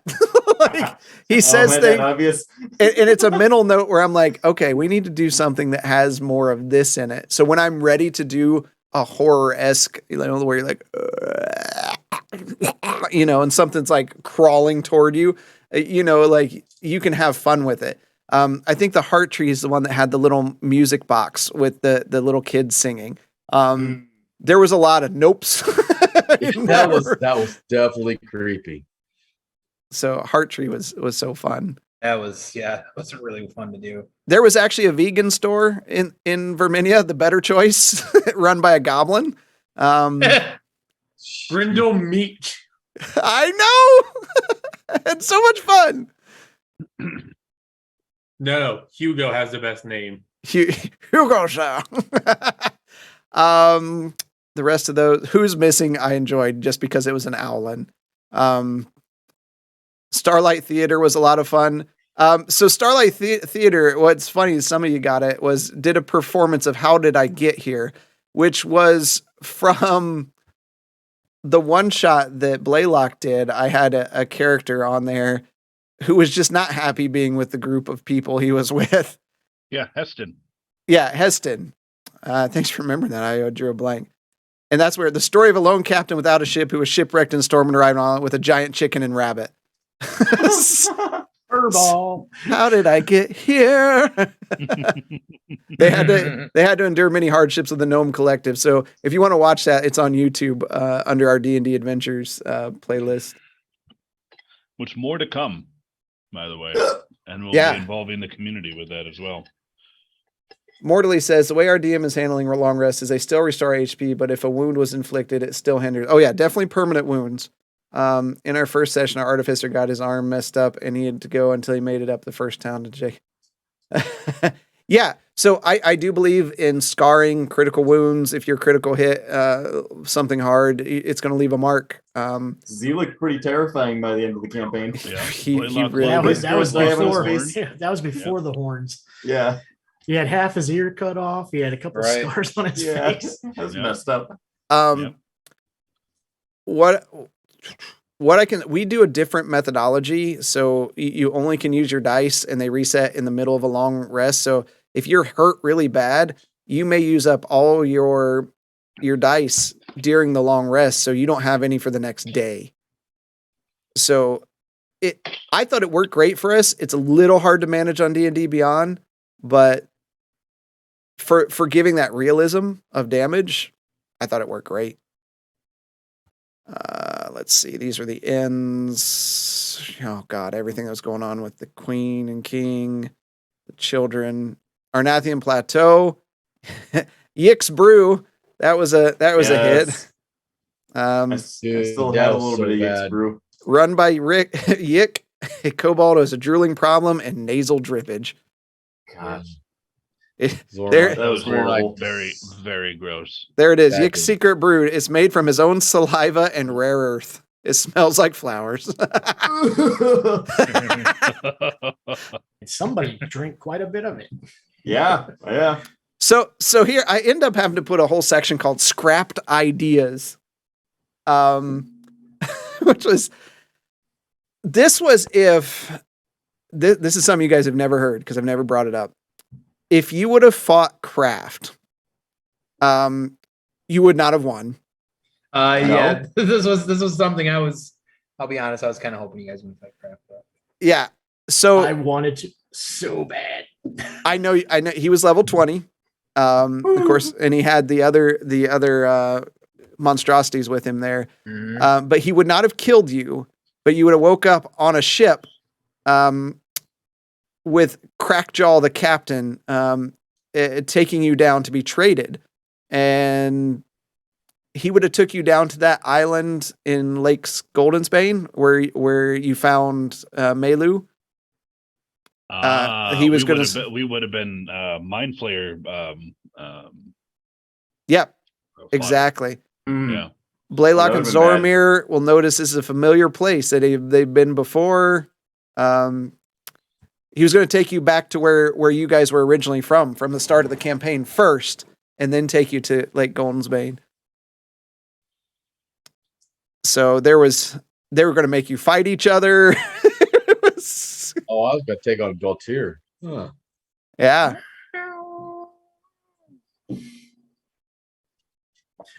Grayson and Zoromir. Yeah. Of course. It's both times too. It's only those two. So that was one of my scrapped ideas. Interesting. His spit smells like flowers. Pardon. No, the brew he made once it's brewed because of the rare earth, smelled like flowers. Tastes awful. It tastes Gooseberries. really awful. Let's show this real quick before we. So, yeah. What happened with the twins, the people that were after Arlo?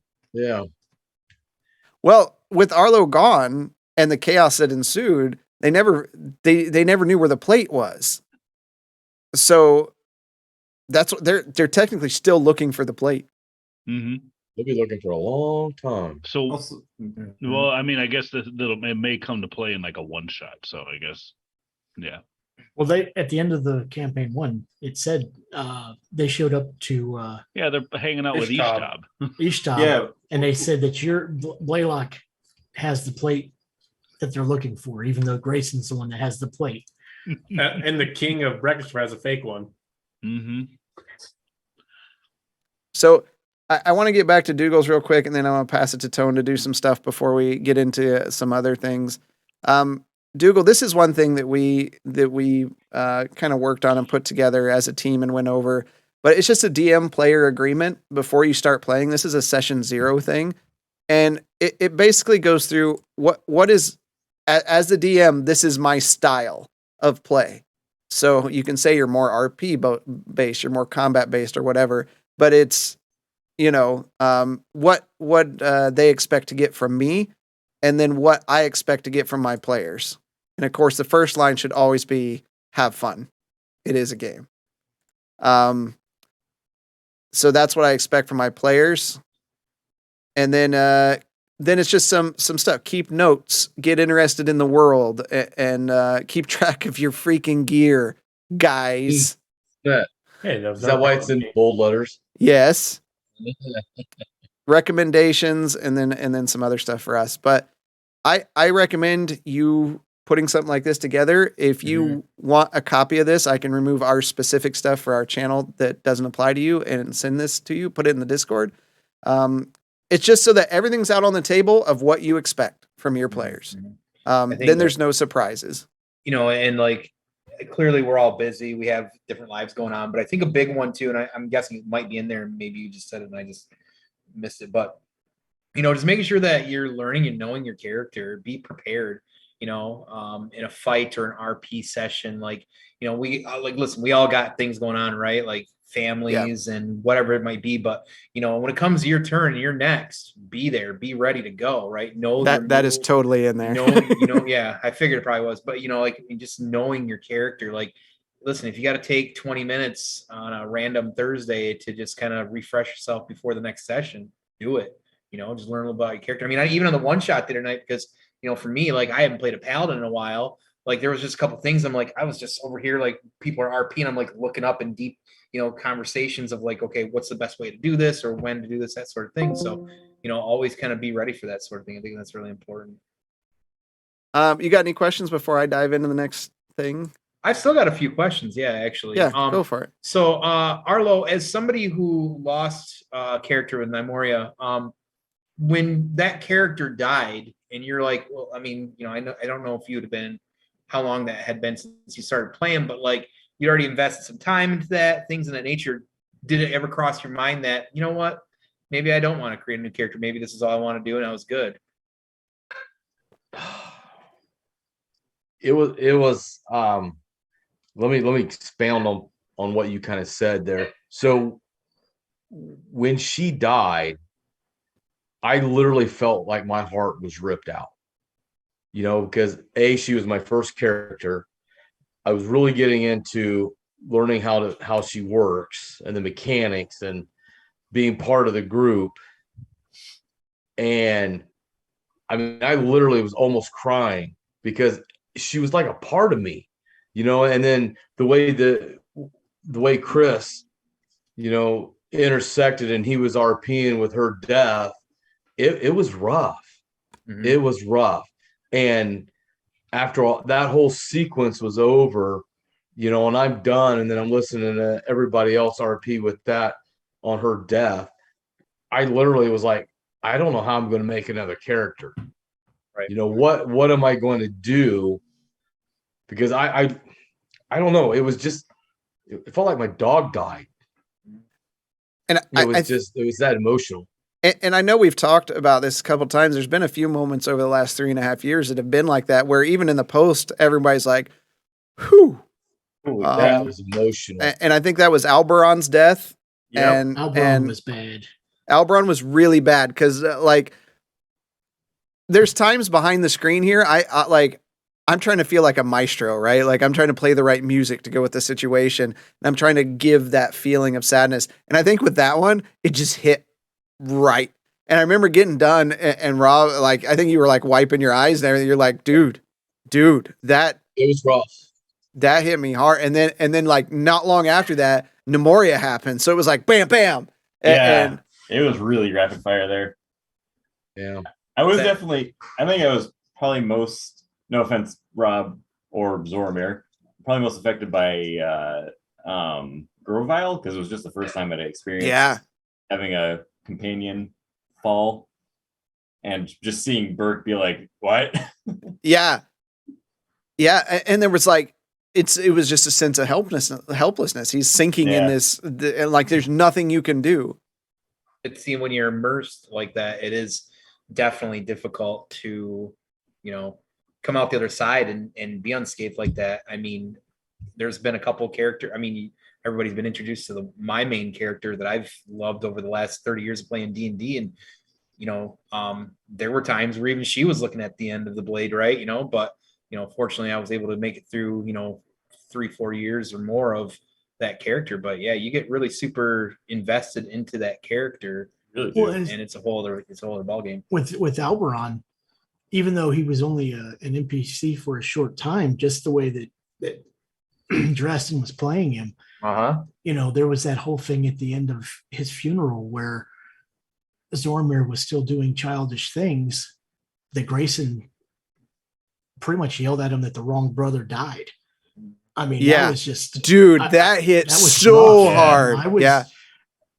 It was. I was like, again, not trying to be an asshole, but it was just like, dude, your brother just died, and knowing the path that he took compared to what Zormir was doing Mm-hmm. was just like, are you kidding me? Your brother just died, and you're sitting there trying to like Right. steal from people. And like, yeah, man, in those conversations when Chris and I would be bouncing things back and forth, there was always the question of like, what can be done to bring like either not necessarily maybe a moral, but really just like draw that emotion in to like put you as the players into these like decision making where you're like, it puts you in that.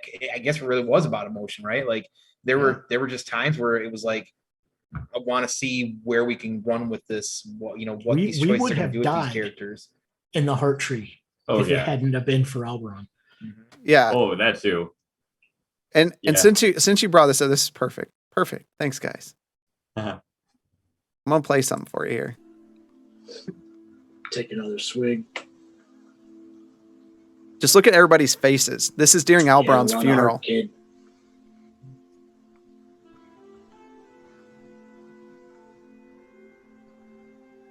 Pull a little bit out, and I walk away. You see Grayson reach up and in a reverent manner takes his flask and pours a bit out on the floor. You hear it splash. It almost echoes in your ear just from the silence in this place. And turns and nods at Zormir a bit and walks out.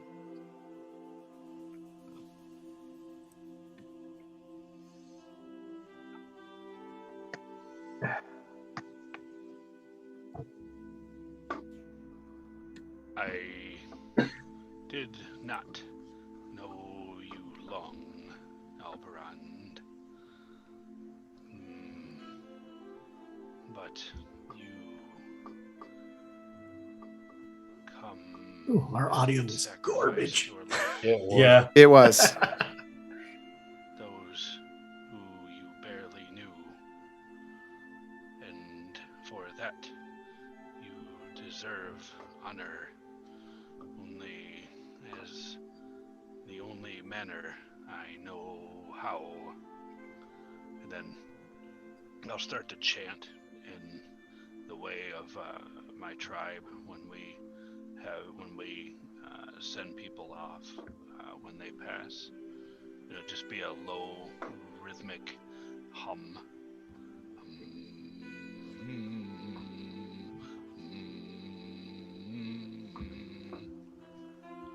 It'll just continue on for a few minutes. So that was. I mean, it was crazy. It was crazy. Nope. I do remember that well too. Thought he was gonna Yeah, I start think with that was Lilo. definitely a turning point for Zormir because it was a oh shit moment where he started to become a little bit more serious and well, it had been not necessarily lighthearted, but a little bit more of a I'm going to find my brother kind of thing, and then everything that he had just spent the past months trying to do, finally found his brother, and then what for? Yeah. Mhm. All right. I think we will sneak in here. We've got a big campaign 2 reveal that we did on the one shot the other night, but we're going to save that for the end. Let's do another campaign 2 reveal. Dun, dun, dun. Dun, dun. So, as we did in the last one, we have digital characters again. So we've got our elf.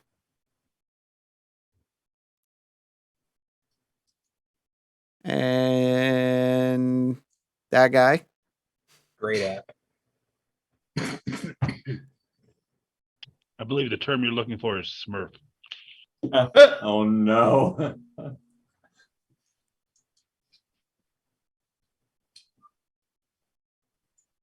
I love the digital characters. They look great on the maps. And a special screw off Mike for making me make this character because I had to Photoshop this one to make it happen. It's going to be difficult. Yeah. It's like what's that crane from like the turtles, except Yeah. Very, very much so. Yeah. Yeah. They should have put the head in the tummy, dude. Yeah. So, yes. Cool. You got So is another. that- Fun unless it's challenging. What is that app again? That one is. Let me look here. Reroll. It's like Reroll. $5 or something like that. Yeah, I was gonna say I thought I had that app. It's a fun app. Very cool app. Very cool. App. Just to get in, because time's running short, and I want to make sure we hit the main notes. This is the big notes. This is the ones Tones had access to this whole time, but no one else has seen these. Oh yeah. It's funny. So the whole time I was tracking where the pieces were, and who had them and where they were at. So I just would update them as you guys found them. This is what's funny. I told Blaylock this the other night. Being summoned by the necromancer, Broman didn't have a name yet. Has a connection to the necromancer. Didn't know what it was. Who's using the image of his mother to beckon him. Originally, the image was it wasn't his mother. It was just an image. Just trying to get you to come to the tower. That, of course, all changed as we move forward. Is this why Tone can't read? Is this why he doesn't stream anymore? Oh, here it is. Here it is. Has a tooth from the old witch. It's an intelligent item, and shoving the tooth into his flesh will cause it to Things bury will into. start That's all that I had. Wait, you didn't ad lib the whole thing when it actually happened, did you? Oh, absolutely. Wow, that's impressive. DMing is 80% ad lib, 20% Right. notes. Or drinking. Again, this was pre before I had note designs and before Google screwed up my outline, but I had a lot of the town information here for Shorn because you guys kept trying to take his axe. Yeah, we wanted it. He was actually it was all based off of Durnan's and his stats. So if you know Waterdeep and Durnan, who runs the Yawning Portal in Waterdeep, Durnan's like a level 20 adventurer with a massive sword, Grimvault. So that's what it was based on. So it gets a +8 to hit, 2d6 and all this other stuff. If you see right there, even in Durnan, I copied it straight out of the book. So it actually lops off limbs. Wild. So What was the name of the weapon again? I didn't Grim- see it up there. Grimvault. No. The one that you called it, though. You called it something different, like the job. Oh, something the or other. Problem solver. problem solver. Problem Yep. solver. That's right. There was this bard that had a deal Now- with Shorn. I'll remind everybody. How did the DM tell us not to mess with NPCs? He had a dragon attack the city, and then the innkeeper came Oh, out yeah. there and beheaded the dragon and said, "Problem solved." Yup. and Oh, this guy's nothing to mess with. Yeah, and then we all sat there like, "We're not going to take that." that's a good question there, Tone. You want to grab that from Cuddles? Yeah, that's easy. It was Whisper because then she turned it into a PC. So no problem. Cuddles asks, who is your favorite NPC and why is it King Cuddlesmore? That's funny. Do you guys have a favorite?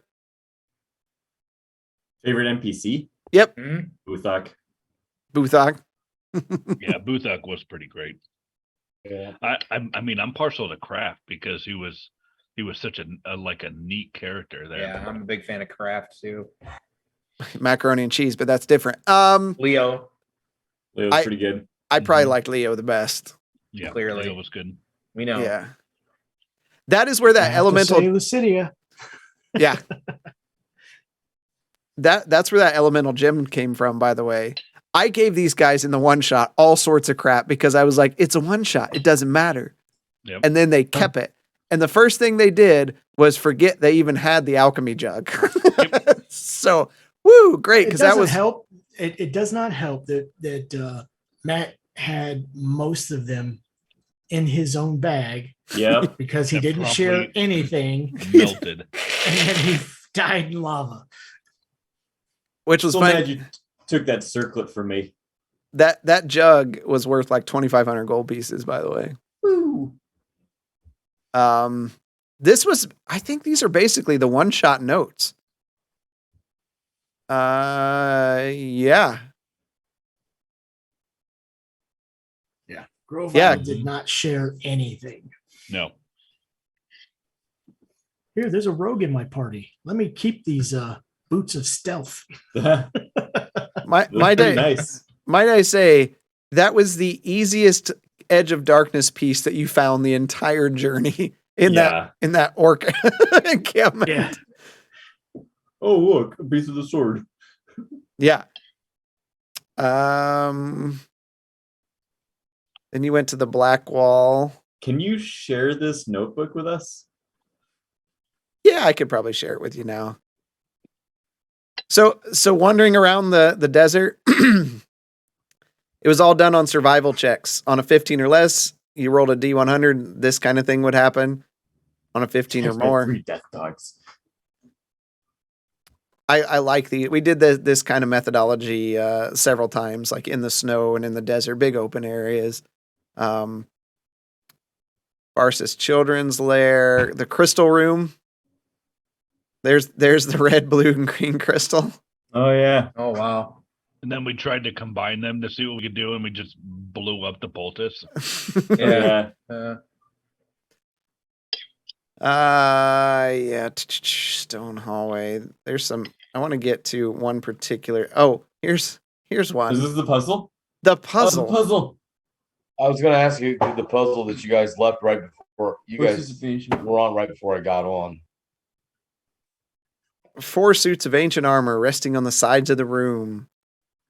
One Yeah. without a reset switch. And this is where I was frustrated. I was like, "What do you mean I can't reset it? What kind? Who makes up this puzzle?" I love puzzles. Really? You couldn't tell. Yeah. I'll have you. Another puzzle. I'll have you know that after that session, I gave my wife this situation and read through all these, and she got it first time. But she likes Really? puzzles too. Yep. Alright. Puzzles suck. So this is what you missed out on. This is the loot that you missed out on here. So basically 250 gold pieces, which would have been real nice at that time.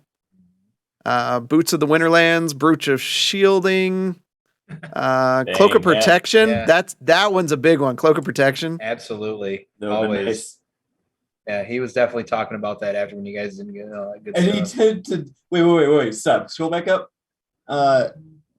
Des turns into a mimic and attacks them. A giant us. mimic. Also shouldn't shock anybody. Love I mean, mimics. Blaylock did try and pick one up and move it, and was promptly like electrocuted. Dougal says puzzles are fun. That's one. As players, how do you handle puzzles? Honestly, they hate them. Hate. I With picked the the one passion. to damage it Well, the beyond problem- recognition. This is always the problem. This is always my complaint, is that we're given a visual puzzle, okay, where the characters can see it, but it's provided to us audibly. That's not That's always why- true. I did That's give why I you some write and visual draw ones. too. Yeah. Yeah, I mean, it's like we need like a moving diagram that we can. Right. And, Campaign 2, don't worry, it's coming. Oh, I've had 3.5 years to hone my craft. you know, it's been a long time since we had some good puzzles since the Wizard's Tower. Yeah, we haven't had a puzzle in a while. Oh man. You guys' first Keep session, talking, guys. campaign Keep 2. Yeah, I was talking. gonna say campaign 2, session 1. So the Starting one right I'm off on trying to get to. Oh, this. All right, I'm going to turn the first ring. Top or bottom? Wait, why is it just the 3 of us? Okay. That's all we had. To east. This was Okay. pre-Nemoria. Yep, You turn pre and Wow. find it This is- moves I came on right after. Grovile. easier than Yeah. you thought. Is this It the just one kinda where I spins picked something up freely and I around turned the into a pedestal. mini? Yep. Mm, And as you get close to So they've been The bugging me for the letter on answers to there is these for quite some time. in place, just kind of settles in place. Yeah, because we never got that room there, did we? You didn't. That is. I think there was like 2 that we figured out, and that we was Yeah. it. spent like almost an entire session trying to figure that. So Dougal, the one key thing about puzzles is puzzles should never impede the progress of the players. They're there to find rooms that can be maybe a nice story point or loot, but they should never stop the entire progress of the thing. Can I point you to the pool of acid with like strange looking like stones that you had to try and move across? And Don't if you- confuse puzzles with traps. That's a completely different thing.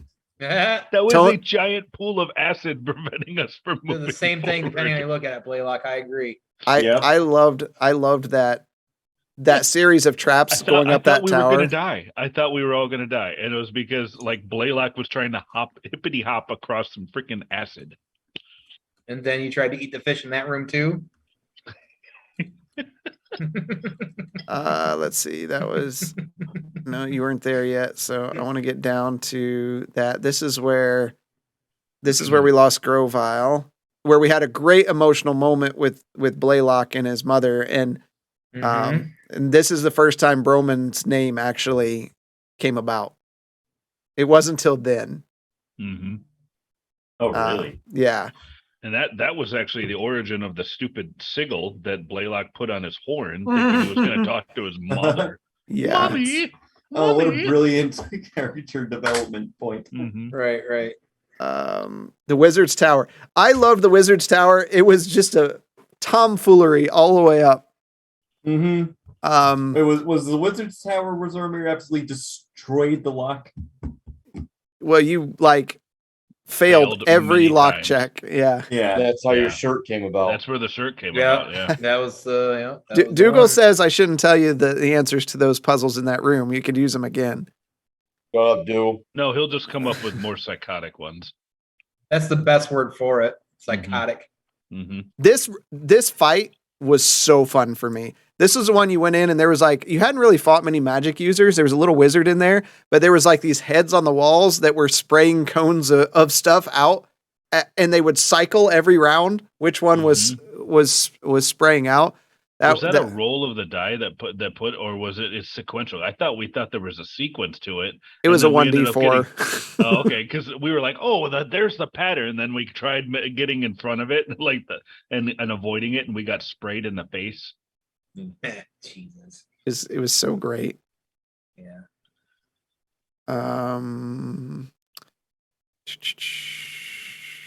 Right tower. Ah, yeah.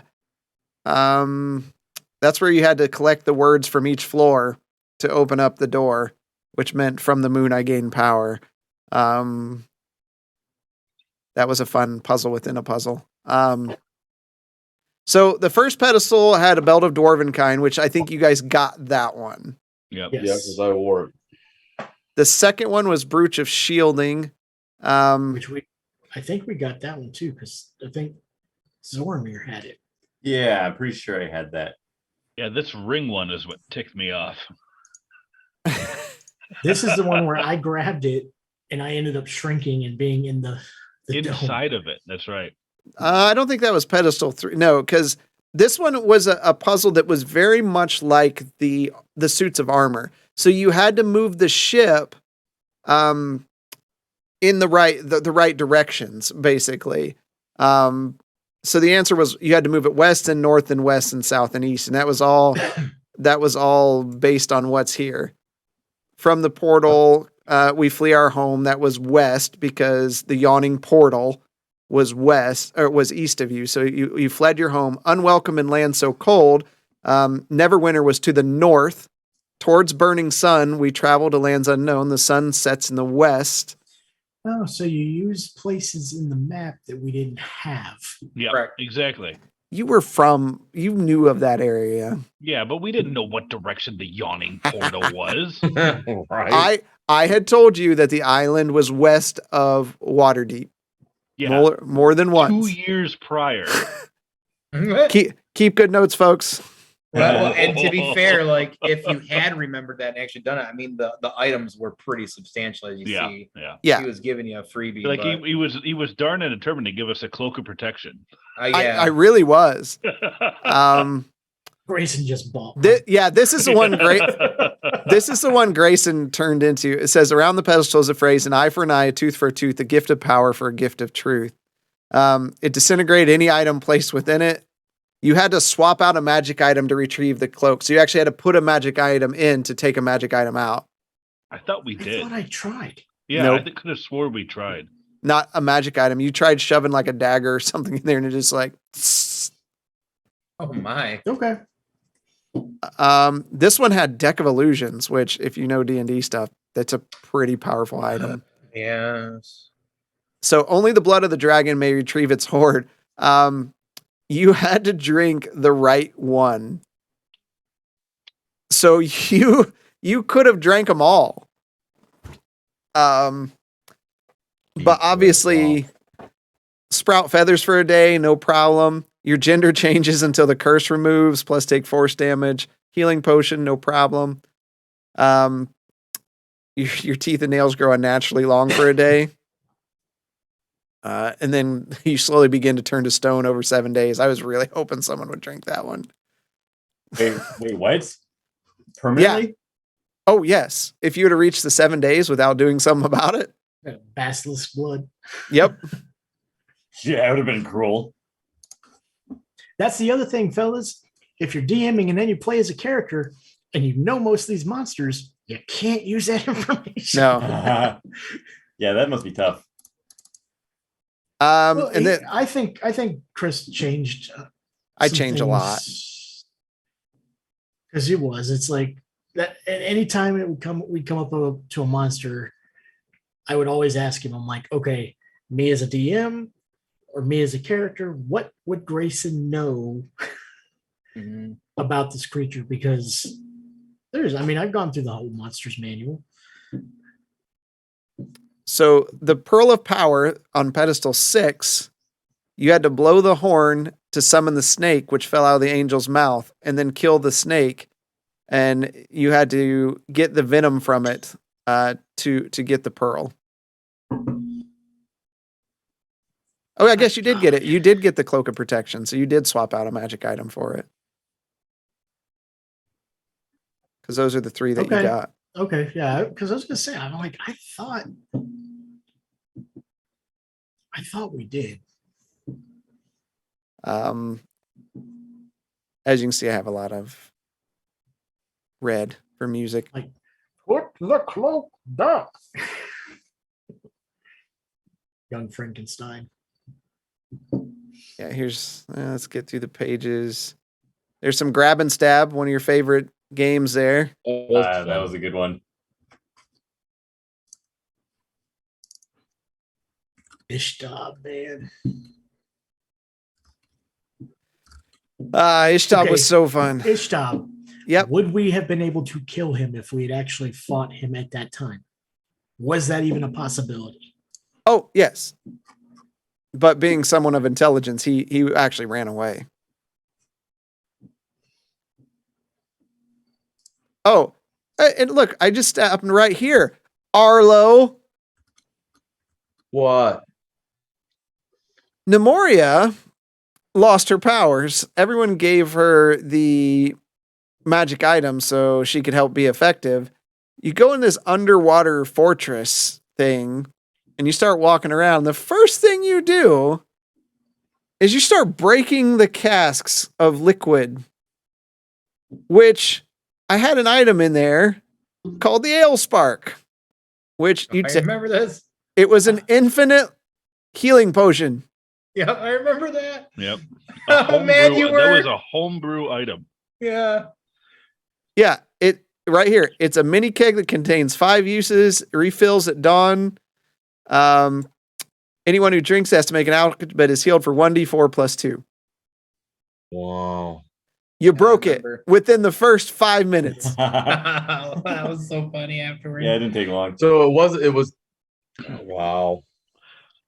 Yep. You're just like, Yeah. I'm gonna break the kegs open. Yeah, Dougal, I Fred Dursted it. I don't know if I was pissed or just disappointed. I was like, But what do you do with cake? You break them open to see what's in them.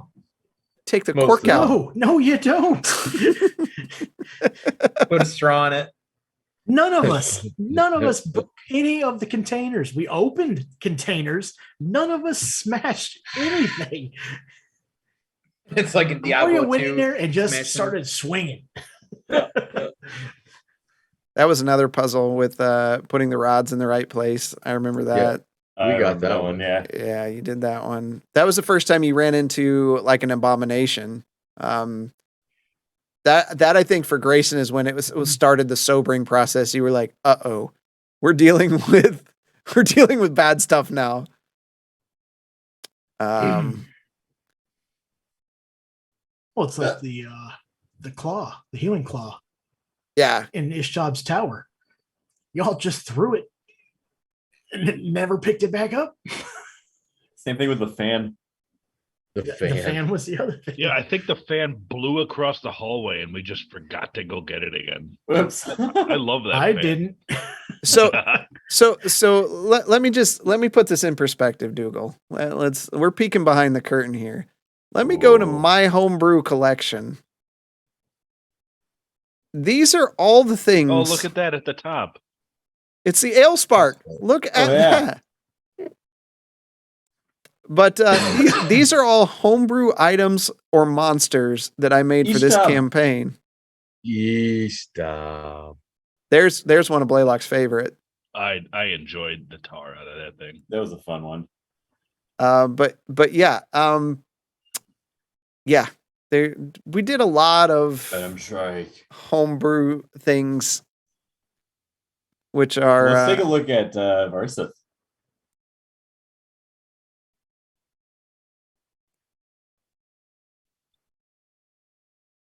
so yeah, 22 AC. Fear. That Fear is what 500 got or us. 900 hit points. Here was the bad one. I personally like to divide the party and across an entire map, and then start eating people. Plus 17 to hit. He didn't really miss. No.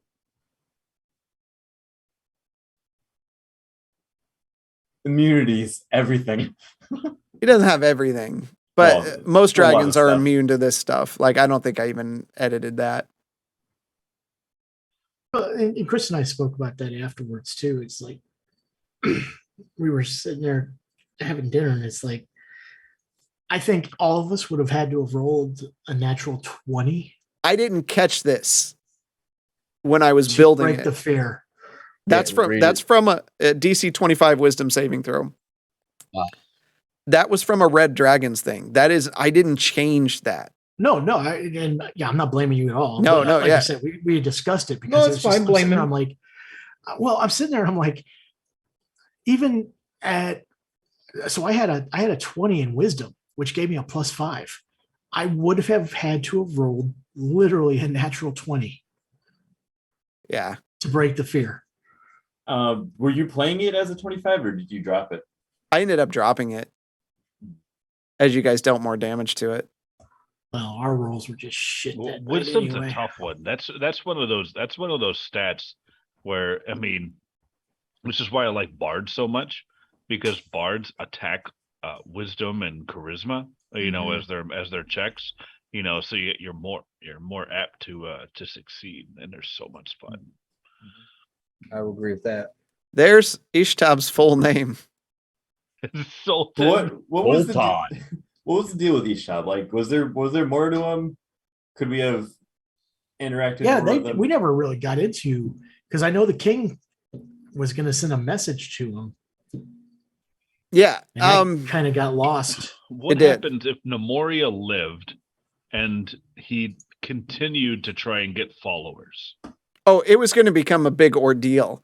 As Nemori was gaining this power, there was going to be a point she had to make a choice, and it was going to be a difficult choice of again, losing this power she has for the greater good, which then a good god was going to come in and say, I saw what you did. You know, I'm here to save you. And then a battle would have ensued with Ishtab, all powerful Ishtab. He didn't make it to that point. But it was definitely in the working because Ishtab started out as a Merid, which is basically a water genie. So yeah, Pretty That's exciting. crazy. Yep, it was really exciting. and he is especially proud of his deep purple pants. If I hear purple pants in campaign 2, it's instant 1d10 damage. I'm What? so You So- know it's going to happen. I'm so When we, done with purple pants. we were talking colors for our characters in campaign 2, and I'm like, yeah, my character's gonna be wearing pants. And he's like, a Warforged wearing pants? And I'm like, well, yeah, but there's a reason. And I'm like, I could have said I wanted purple. Mhm. He's Yeah, like, whenever "No, from no." now until I die, if ever I hear purple pants, I will think of Ishtab. Ishtab, baby. It's like MC Hammer. That's off the table. It's Ishtab. So Dougal, it's Sultan Ishtab Bej Fedor. That's how you pronounce the whole name. Stab. And Blaylock pissed him off. Yeah, Bad. no kidding. Bad. Yeah. Blaylock had a problem with gods. When Yeah. Ishtab appeared and you're like, how do you not know where your own follower is? I was like, I accept your challenge. Hold my beer. Babies. All right, so we've got this. I mean, keep in mind that was fresh off of Nemoria dying, and then here comes the benevolent deity. It's just like, hey, where's my follower at? You're like, I think Tone has a question about something that happened in the temple underwater with fish and Blaylock. Well, you pretty much just asked it. Why? Yeah. Well, it was more of a curiosity because he was always on this quest to know more. Now that was probably the borderline most chaotic thing that he ever did. Borderline? Yeah, it was because he poured lycanthropic blood into a pool of piranhas, and thinking that it would be like isolated to A that fun pool of science piranhas. experiment. Yeah, and it wanted to see what would happen, and then nobody saw it. And then, like, all peppered throughout the campaign is these These fish are attacking fishermen. these hairy fish coming out and attacking everyone. I was fully expecting like a hairy kraken to come out of the water. The heart tree. Some of my best work. Anything big we missed there? I don't think you really missed anything. Oh, I don't think you remember this though. A letter to Lucidia from her husband. Oh. And Huh. she had children, but the children and her husband died. I do not remember that. I remember the note. Yeah. Is that the same Lucidia? Yes. Okay, that I did not get. No. I do remember that we found because there was Her numerous husband was notes. in there. Yeah, there were numerous notes, and her husband was in there. But it's something she just concealed. I mean, as a Visage of Whisper, privacy was a big thing, so she did not speak of it.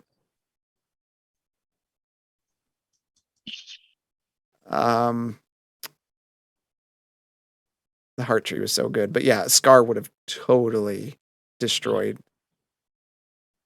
That's where you found Aberon. No, Scar would have destroyed the rest of the party. Yeah, Yeah, it With would all have that madness definitely going been. around. Oh my goodness! I mean, Scar barely knew the rest of the party by the time he finally threw in the towel. I don't think you guys did this one. What? This was the coffin room, and there was a coffin, and a ghost came out. Yeah, Oh, this is where somebody went and No. sat something on the pedestal, right? Yeah, no, Grayson said don't mess with the dead, so we said okay. Yeah. So if you would have 3 rings worth 90 gold piece, 1 necklace with a large emerald worth 200 gold pieces, a golden crown worth man. 300, and a vicious rapier +1, which was for Zormir, actually. Yeah. But we all Yeah, said but Grayson Grayson- knows about this, and we should not mess with the dead. And he was very adamant about it. Very adamant. Well, yeah. Yeah. Then we had the kings and queens of old. Then the whole is this one of the kings was missing on that? Wasn't it supposed to be Elvis? no, he was not there because his agent stole his money. Good answer. I watched the new movie too. Good answer. Which one is this? Oh no. This is just getting into Lonoris Vey. Yeah, so there's more Lucidia and the lady who performed the funeral. Hmm.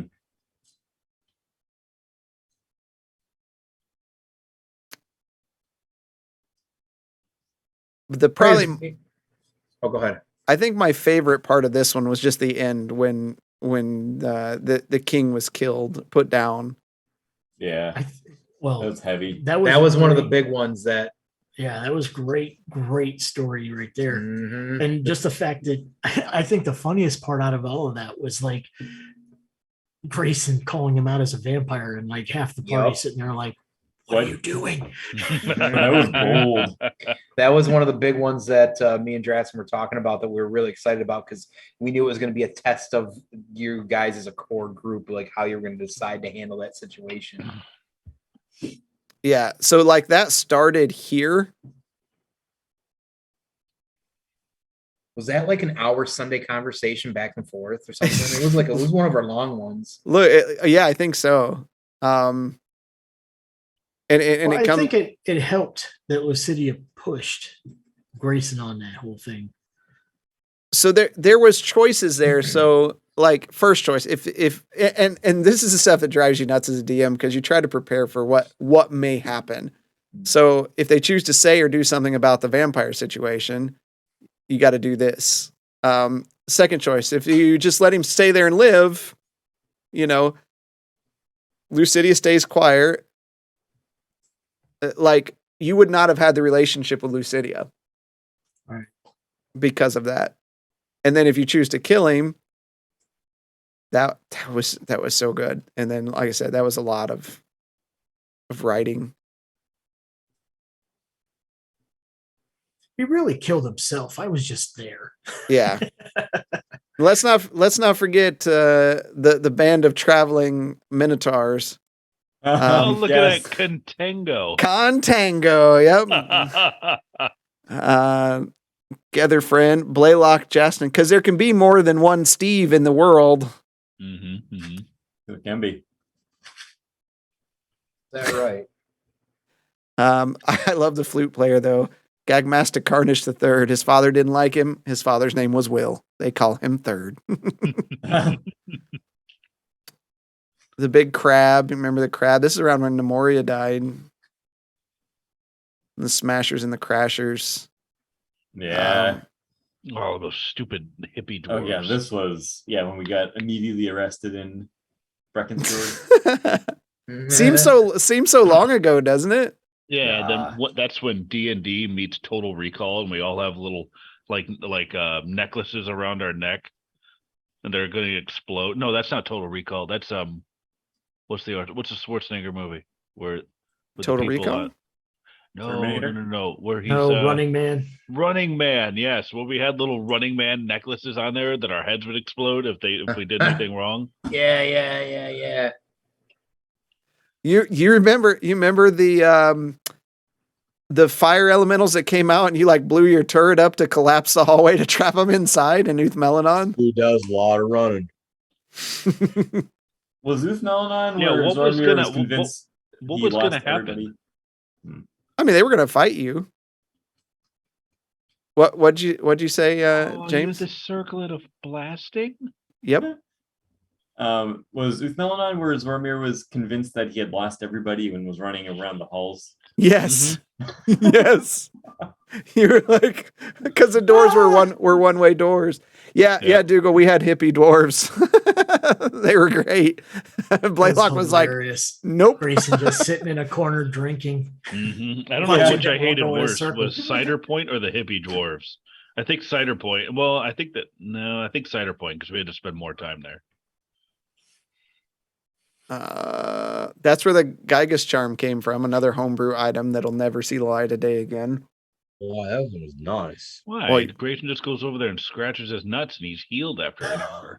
Why did Yeah. that be his nuts? I use it every time before a long rest. Yeah. He was Except when we were in the Ice Flame Peaks, you're like, I'm not using it here. I will turn into an ice cube. Yeah. Damp for an hour. So while we're going through that, Tone, what did you think, knowing all of this and seeing the choices that we made? that's true. Yeah. Well, to be honest with you, I'm clearly big into RP. That's my favorite part of D&D, just generally, anyways. And I do enjoy combat. Don't get me wrong. That's why I play rogues. But I guess maybe a little bit of it was just because I do enjoy a little chaos. I was excited to see just how bad it might turn and where you could go with it. But realistically, I think at the end of the day, for me, the excitement was just when you guys would say, man, that was really cool, or, really kind of stumped you on like thought process, or you were just like, man, that was really neat, like how that played out or how that went. Like, that's the stuff that I really get a kick out of. I love writing tales. So for me to see that stuff come in fruition, no matter which way it goes, is really exciting. Like I just absolutely adore RP. So there's obviously a lot here as time wanes away from us. There is one situation I want to bring up so we can again ask Arlo a question. And this is a video I don't think we really put out, but we're gonna watch it right now. Natural 20. Are you playing his death scene? Are you serious? And if the There's damage a you face. take is equal to or greater than half of your maximum hit points, you are decapitated. There it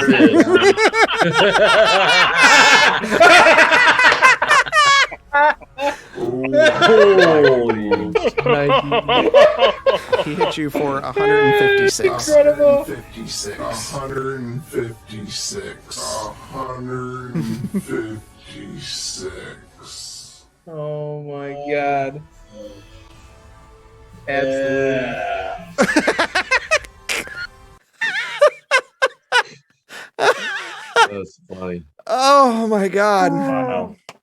That's terrible, Biddle. Never lose that clip. That was hilarious. Wide-eyed. And I only noticed it like when I was cleaning it up to put out there on YouTube for that episode. And it was your face when you looked up, because you're obviously looking at something else or prepping for something else. And you just stopped what you were doing and your eyes were like the size of $50. You're like,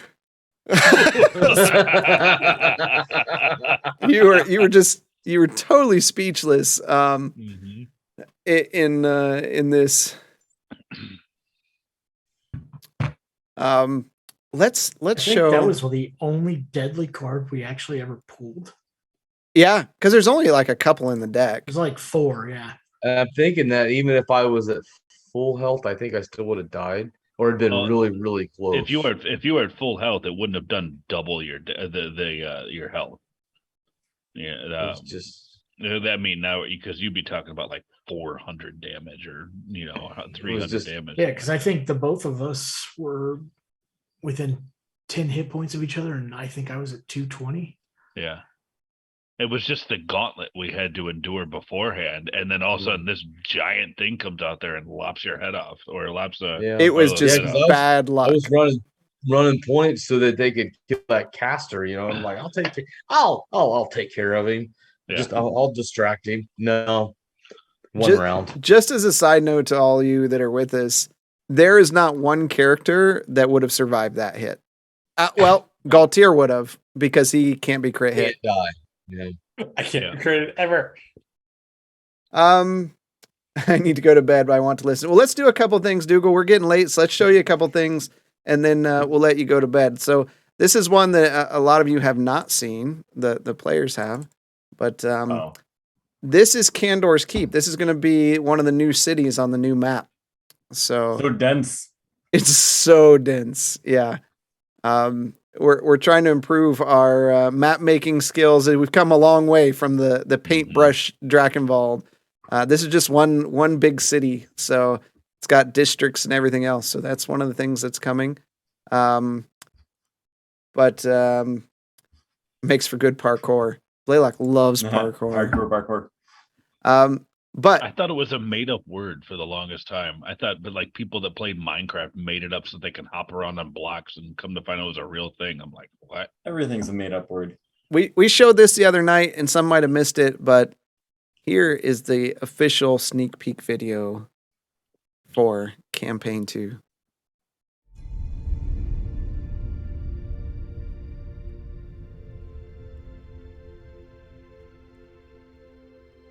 The islands of Phrasia have been at peace for 1,000 years.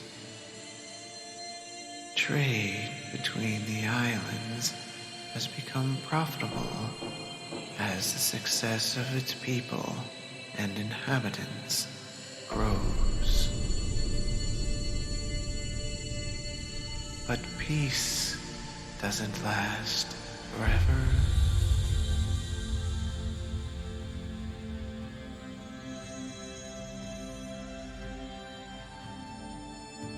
A shadow looms in the distance.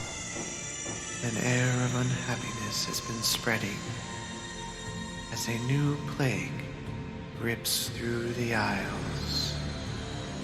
The mysterious sickness targets children, infecting the masses and threatening the future of Phrasia.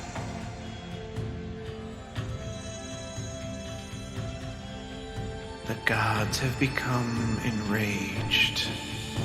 It is rumored that they have left this world altogether. Few are chosen as their avatars, but those avatars stay hidden in the shadows, watching the people of the islands.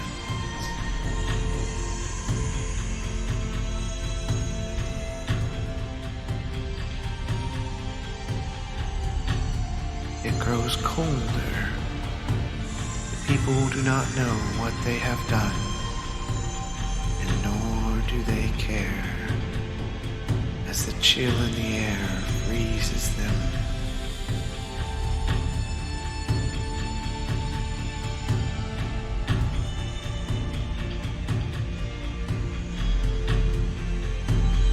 Monsters have come out of the depths and darkness, filling the lands, causing inhabitants to retreat to their homes.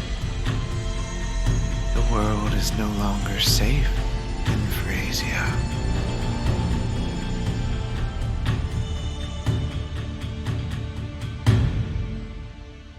So the islands await a savior that they do not know they need, and they do not know they want, to save them from this peril and plague.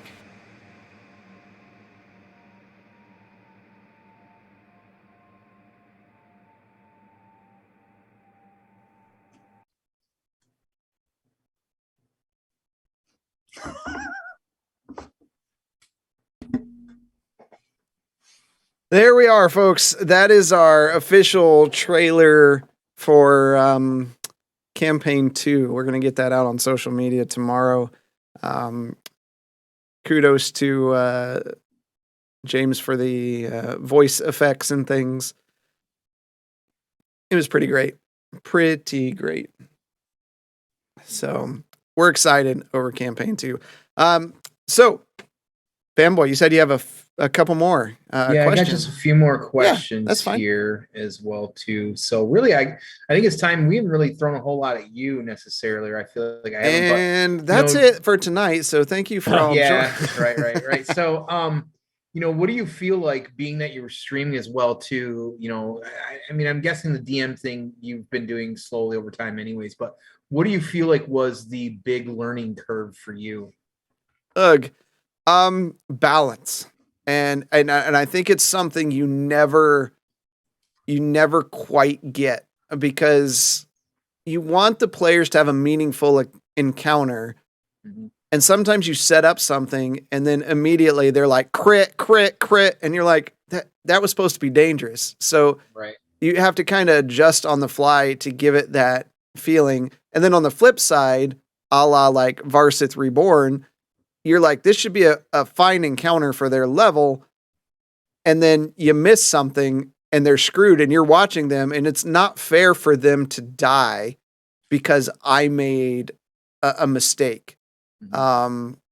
So I mean, I'll fudge the dice in the favor of that, because what else are you going to do? I mean, that's unfair. If you're fighting something out of a book, it's one thing, but when you make something, so I think the biggest lesson I've learned from DMing these last few years is balance, and trying to find what my players enjoy doing, and try to hit those marks, because I enjoy DMing, but if they're not enjoying the story and are bored, then why are we even doing this? So what do you love the most about it? Of course, I love the storytelling, right? I love dropping the breadcrumbs and watching hold on. Let me look at my notes. Never mind. I'm Zoramir. I mean, I'm looking at Mike's notes. Hey. Could be better this time. And making those connections, and then coming out and asking the right questions, because I'm like, oh, good, they're paying attention. This stuff is happening. That's the best part for me. That's what I enjoy so much, is that the aha moments. Okay. What about the last 4 months? Sorry, I think the last 4 months I told him, I'm like, I'm not taking notes anymore. I'm like, I'm done. That's great. What would you say you hate? That I hate? Yeah. When the players take too long on their turn. Yeah, I like to close my character sheet and then reopen it right when my turn's about to start. I like to summon lots of creatures and then try and figure out what they're gonna do right at the moment where it's my turn. Yeah. So I'm not. I obviously I like the role playing is my favorite. I love doing voices. I love the story. I love the emotion. I love the music. I love designing things and stuff, and just loving the brand. And above all, I love our community. And when they ask me questions of like, so what's really going on with Zoramir? What's really going on with, because it shows that they're engaging in the story as well. I don't like combat. I think combat's boring. I think it's something that's hard to balance, because there's sometimes combat needs to happen, and then it becomes a 2-3 hour combat, and you're just like, go roll the freaking dice. Yeah. And then when the players, and it's no fault of theirs, they're burnt out too, and they're just trying to use they're throwing everything but the kitchen sink, but they're like, well, I think, no, I'm not going to do that. Hold on. I'm going to cast this. Okay. What kind of damage is that? Let me go look. Jesus, just make this be over. I throw a torch. And I mean, there's so many times where in the combat, the monster will have like 5 hit points left, and it's just like, just hit them. Like, even if it's unarmed. Right. But I use hate so loosely there, because it's still fun. Right. Like it's like choosing between a White Castle bacon slider and a regular White Castle. They're both delicious, don't do that. but I like the bacon one better. This is not a platform for that BS, dude. We'll meet that negativity. Your stomach and your ass don't like either. So right. Yeah. Or how about like choosing between like certain beer at Third Eye then. Like they're all good, They're but I all like good, yeah. some better than Just others. a little bit better. That's fair. Okay, that's a Th- realistic there. one here. Cuddles has a question out here. How do you all feel about the channel points, and how mad are you that he stopped using his? But that overall great question. Like, what do you feel about the channel points? I mean, are They we gonna helped keep that for a lot. campaign Oh, yeah. two? The community saved the lives of these players more than once. I Oh, agree. yeah. They will return, and I realize some of you have a lot build up. We're going to try to put. Are we going to have to like? Well, we can't really wipe the deck clean with them, but We can't. I don't think you can reset channel points. uh, But why? I mean, we do more Cuddles, how than many this. do you have? Dougal loved him once he noticed him. They will return. They'll have new effects. We're going to try to keep it interesting. We want to keep. We want to. Holy cow. We want to keep you. I even considered, and this may be a long target. If you got 100,000, you get to be a guest slot for X amount of episodes. Well, he's on it. Wow. What do you think about that? You know, that's a good idea. shows your loyalty to us. So bring it in. And then after our ban from Twitch, we'll Right. come back on something. Right. Cuddles get you that band real They fast. still need to sign the DM agreement for a guest spot. Yes, there are regulations and rules for our guest players. for NPC. but- Yeah. They can't come on there and start like and get us booted off of all the But you know, like as Rob said, like a lot of us, Mike included, we watch other D&D streamers out there, try to tune in now and then, see what they're doing, see if we can get some inspiration from them. Mhm. And I personally didn't run into any other that were using the channel points for that. So I felt it was something unique that we could do to help get people involved. Yeah. Who knows? think the Maybe there's other timer- people out there that will, use that idea after you started that too. Right. You know, inspire I people. think adding the timer Inspiration was is great. a helpful thing too. So that way it wasn't like, oh, this round we're doing this round we're doing that, this round, they got to be meaningful. I mean, Yeah. you're spending money to earn these things, and Mhm. Mhm. so I think that's something we should probably keep. But I think in the end, it's just it's so awesome. I mean, I look down there, we have 182 followers. This time last year, I don't think we'd broke 100 yet. We were asked to do Midland Mall Comic Con, and that was so fun. And we met some really great folks from that. We've just really enjoyed our community, getting engaged and asking questions and seeing the Discord grow. And working with Banter and Babble, and you guys supporting us, and Cuddles supporting us, all you other streamers like in our community has just been fantastic, and it really helps drive us to go forward. In the end, if there was just one, we'd still be playing, but Right. but seeing the love, seeing people buy the shirts and stuff, that's so great. Yeah, I agree. That's great. So, let me see here. So I don't know if you want to do some more content, or I can come back to another couple questions. Let's Go a few more questions. I've only Okay. got a couple different things that I feel Sure. are relevant. I got a Galtier. So with you in the storyline involving your sister, was that surprising for you? And how did that affect or maybe change you as a player? Or did it not? Like, did it not really overall affect the way you were playing? So when Melu was actually introduced back at the camp or in the prison, when Drastin was just sitting there describing, I'm like, wait a minute, but this has got to be Melu. And then when you finally dropped, I was like, oh god. But then like she got taken away. I never actually got to see her for the entire time. And then we went to the islands to go find her. I mean, it was super excited to have her like back and alive. And then like, I thought she was acting a little weird, but like it has been a while since I've seen her. She's basically has PTSD right now. Mhm. And then like I'm off in Breckenford and I'm listening to them talking, all of a sudden he's like, yeah, they drop and there's spiders crawling. I'm like, what just happened? That was a shocker to me. And It's will the one say- time Grayson didn't use detect freaking magic. But what makes Right. it better is Grayson just said, "Hey, your sister, we're with your sister. She's doing good." Right. And I think that was a big kick in the nuts to Grayson when that happened, because Grayson doesn't trust anybody. And then for this to happen, and it's like he had the one thing Mhm. that could have figured this out. And I didn't use it. Um, and then That's it a was that's too a great late. question, Cuddles. That I want to hear an answer from everybody on that one. But it Uh-huh. definitely hit me hard when like she's dead. And I tried to make that prevalent in that episode where I'm like, what the you mean? And then like I need to leave. And I Yeah. went back to hang out and had that session there.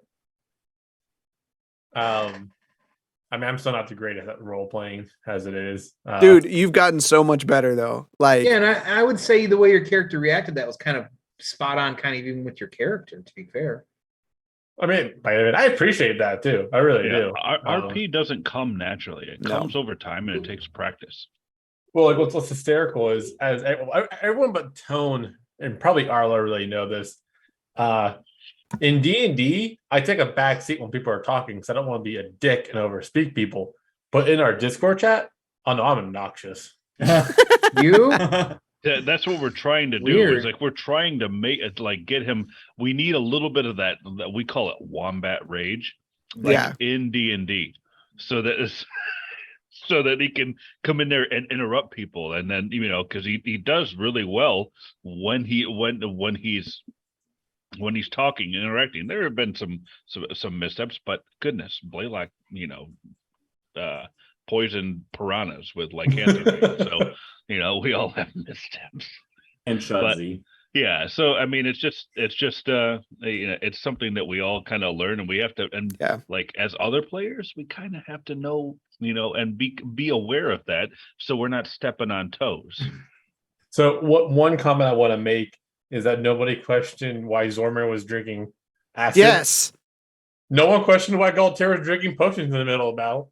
Not until the end. So like, yeah, of course, no True. one questioned why Zio's doing stuff too. See, and that's Well, I think the something I scales never is a brought up, tip-off. because in the heat of combat, I'm not real. I like if I was in the heat of combat, I'm not really paying attention to what Yeah, the heck's mo- going on with most people somebody weren't. else. Yeah, so I like. You would have that's seen, why- like passive perception wise, you would have seen him. I mean, you fought Popping beside up. him a lot. I mean, popping a potion. I mean, Oh And I yeah. was also making them during their short Yeah. rests or during Yeah. the rests. yeah. Yeah, he's setting out an alchemy kit during the rests. What you doing over there, bud? It's the only thing I can do before I fall asleep during my turn to watch. Mhm. Right. So Cuddles asks, when Amazon Prime picks up the campaign here as a TV show, who do you want to play and voice your character? Peter Dinklage. There we Who? go. Zormir is played by Peter Dinklage. Oh, There you go. There you go. There you All go. right. Grayson, I can see that. Or Orban. Carl Urban. Oh, that's a good one. Yeah, it That's is. fucking perfect. Yeah. I don't know. Oh, the gladiator guy. Russell Crowe. Russell Crowe. You realize I'm googling who these people are, right? Gladiator guy. Is that which is this guy's last name? See what I did? Going to drive to 10 hours. It's a Guy- little bit longer than that guy. Guy Fleegman. You might get that reference. Guy Fieri. The area I think is the only one I know. Blaylock. Who would play? What actor would play Blaylock? So I was thinking, who's the Paul Blart guy? Is that Kevin something? or Kevin other? James. Yeah. Yeah, Kevin James as Blaylock. Wait, what? That would be great. Oh my god. Somebody needs to get this photoshopped in some form. Oh, that's good. And Good. Arlo. Who plays Arlo? Who plays Arlo? What I want, probably what is true, is probably two different things. I think Keanu Reeves playing Arlo would be cool. I can kind of see that actually. With Yeah. him being I can actually really see that. Not Ichabod Crane. Oh man! Wow! Oh wow! Thought we were friends. Oh, wow! Wow! Wow! Oh, I'm not adverse enough in actors to be able to say somebody. Yeah. So what is Drastin gonna do with the Stephen King like cameo that he would make in the movie? Right. Were you gonna be like Kayleen? yeah, it's Or gonna be. Broman. Yeah. Who would play Broman? Who would play Broman? Like, hold on. How about It would be The guy if he that just had a birthday. The no, honestly, in my head, if he was still alive, Christopher Count Dooku. oh, the guy- shit. Soderman? No, the guy who plays Count Dooku. Yeah. and, He's he also played Soderman. and Saruman. Yeah, I think I'm he would make a thinking perfect Broman. Christopher Lee. Christopher Lee. I- There we go. Oh, that would be good. I want to point this out real quick. Kevin James was the voice of Otis the cow in the barnyard. was it? Look at that. Look at that. Holy shit. That's too Um, funny. So I was thinking for Broman, Javier Bardem. I don't really know who that is. No Country for Old Men. I've never seen it. Oh, That's really? good. Yeah, The Yeah. villain from Skyfall.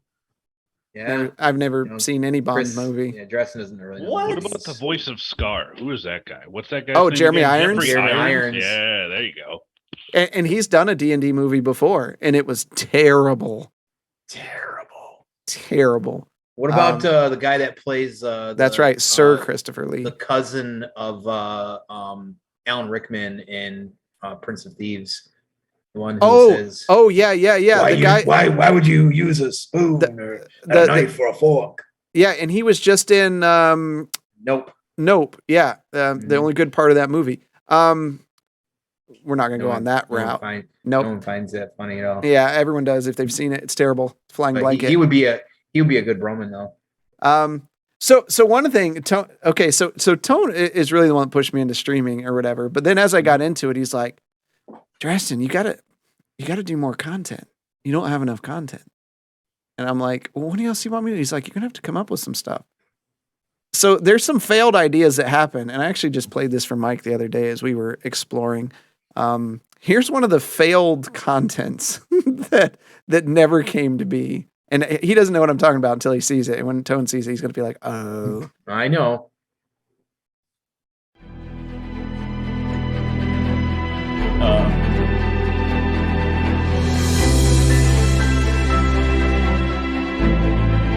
So mad about this. Should still do it.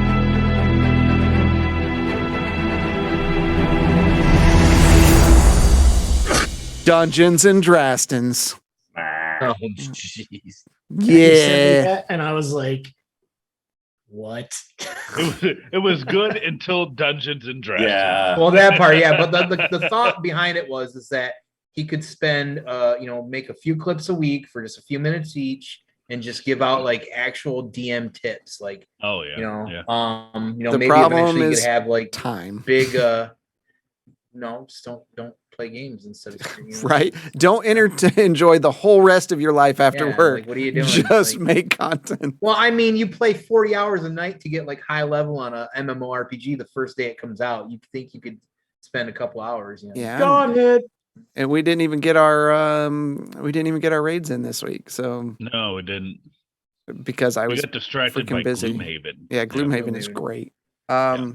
I know King. I know. Yeah, I know. Right. Yeah. No, so going forward, that brings up a good topic. There are some new things we're going to do for this campaign too. And the big one, we did Toasty Dragon Tales before, which I loved. It just became such a time commitment that I just personally could not continue. I was burning out pretty fast.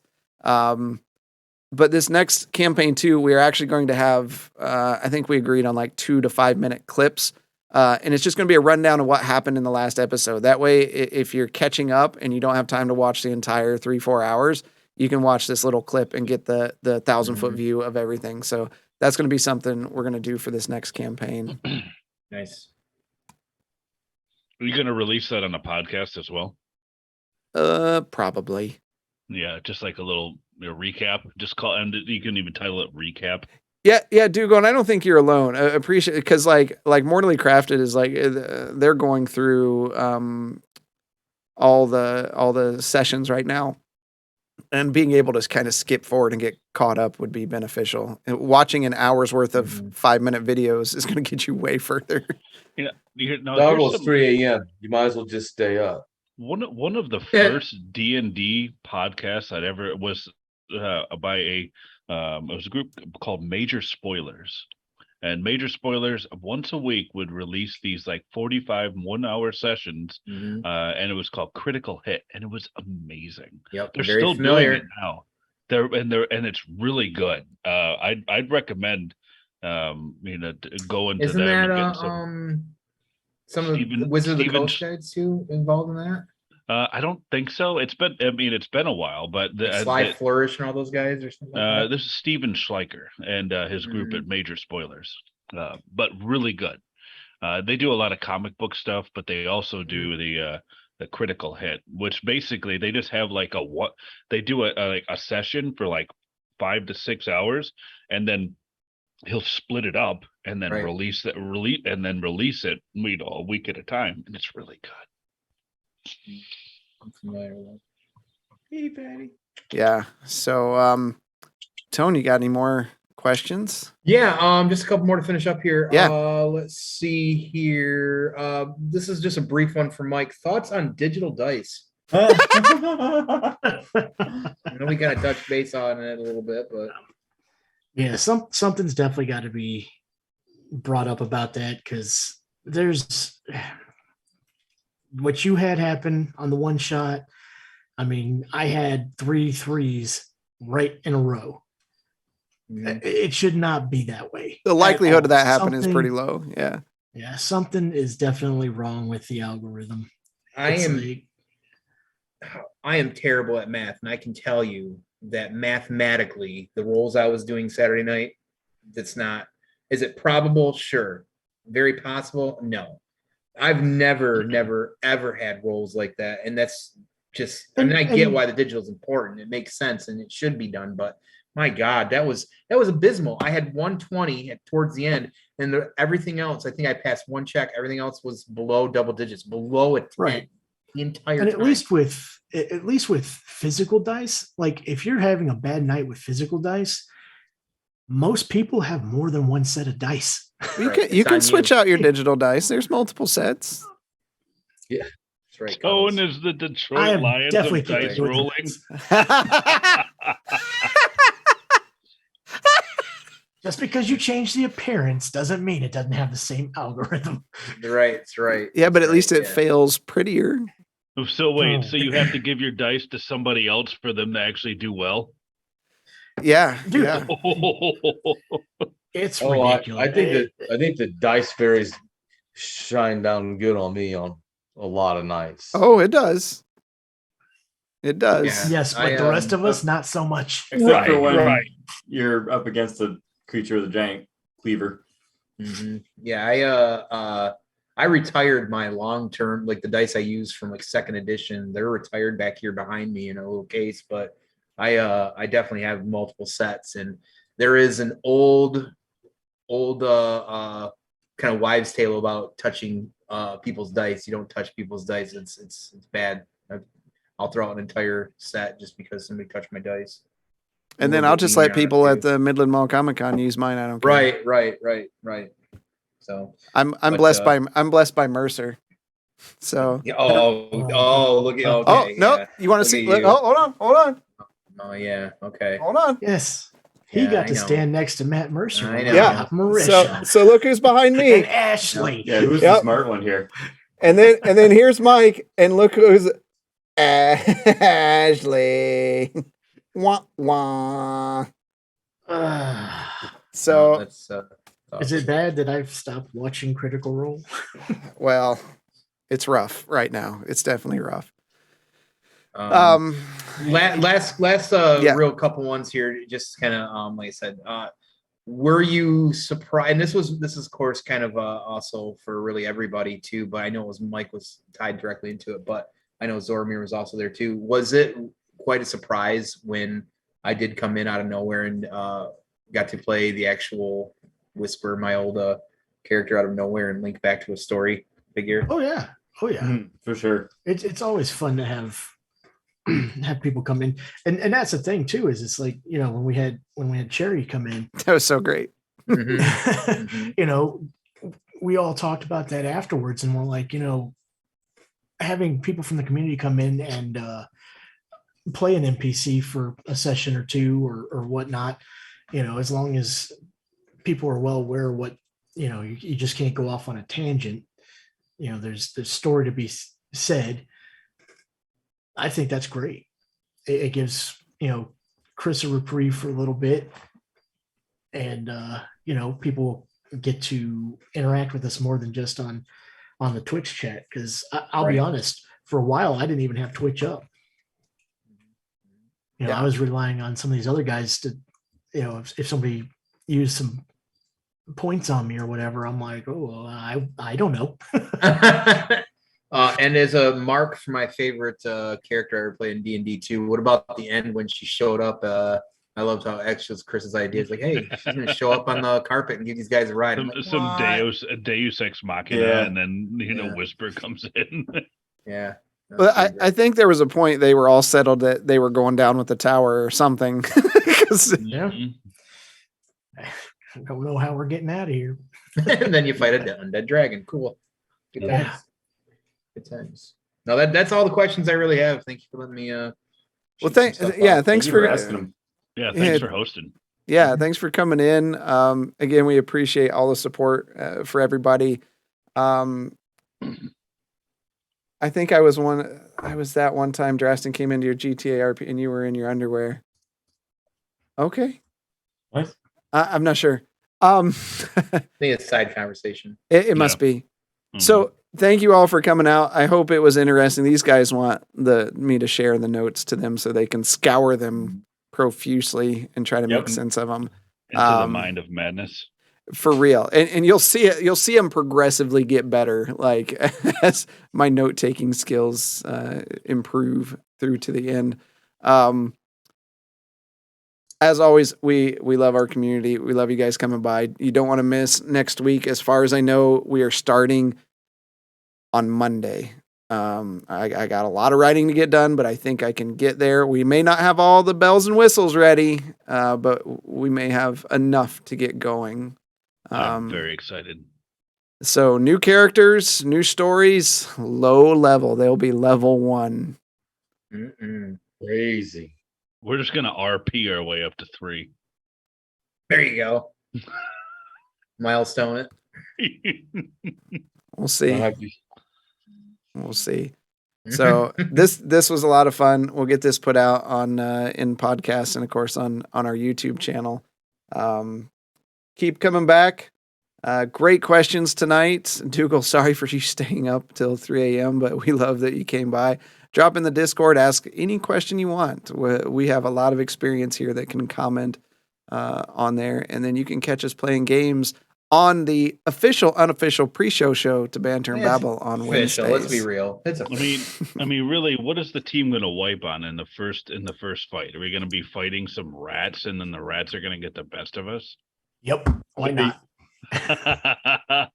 I mean, I was thinking you all fight an owlbear. You know, like what is with the owl bears? I don't works. Orcs. Let's try to be less orc centric this time. Yeah. Let's make orcs look in a better light. So, oh my gosh. Maybe they're just misunderstood. Yeah. They could be. They could be. Hamsters. Yeah, get more hamsters involved. More hamsters. Yeah. Hamtaru. Campaign 3. Well, you know, they're making orcs a playable race now. Yeah. Well, they're part of the core rules now instead of an add-on. So. But we can't get a null after second edition having them. Come on. We have one. That's my thing. And I'm like, how is it you're making all these characters, these races that are supposed to be evil, but your reasoning for not doing a null is because they're evil? You know, wow. Look at this. Any sense. Look at this from Dougal. I wake up for D&D on Mondays at 7 a.m., nap around 11, wake up around 1, play main campaign from 7 till 10, then relax until you guys load up. Mondays are D&D. That's what we call a good day. Awesome. Yeah. Yeah. That's better than my Mondays. Way better than my Monday. Good God. Still So, got 8 or 9, 10 hours of work in there too. all right. Well, we are going to call it a night. I need to rest and take my Tones Tinkle time. Props to Tone. You just were here for 3 hours without going pee. Oh, you weren't paying attention. I did go once. Oh, did you? Okay. I didn't I catch got the it. text. I got Yeah, the I text. got Mike know. Yeah. I legit have work off on Mondays for its D&D date. That's what we need to start doing. Just taking all Mondays off. Every single Monday. There you Yeah. go. Problem solved. Or Tuesday, and then we can stay up late and play. Yeah. Alright. But I tell you what, we get more followers and more people supporting us right there, and it becomes something like a full time. yeah, right now we're at the most subs we've ever had. So Yeah, that's yeah, awesome. same. We love you guys for that. Mhm. Keep those followers up. If you don't follow us on YouTube, please go over and give us a follow. And until next time, we'll see you in the dungeon. Bye, guys. Take care, everybody.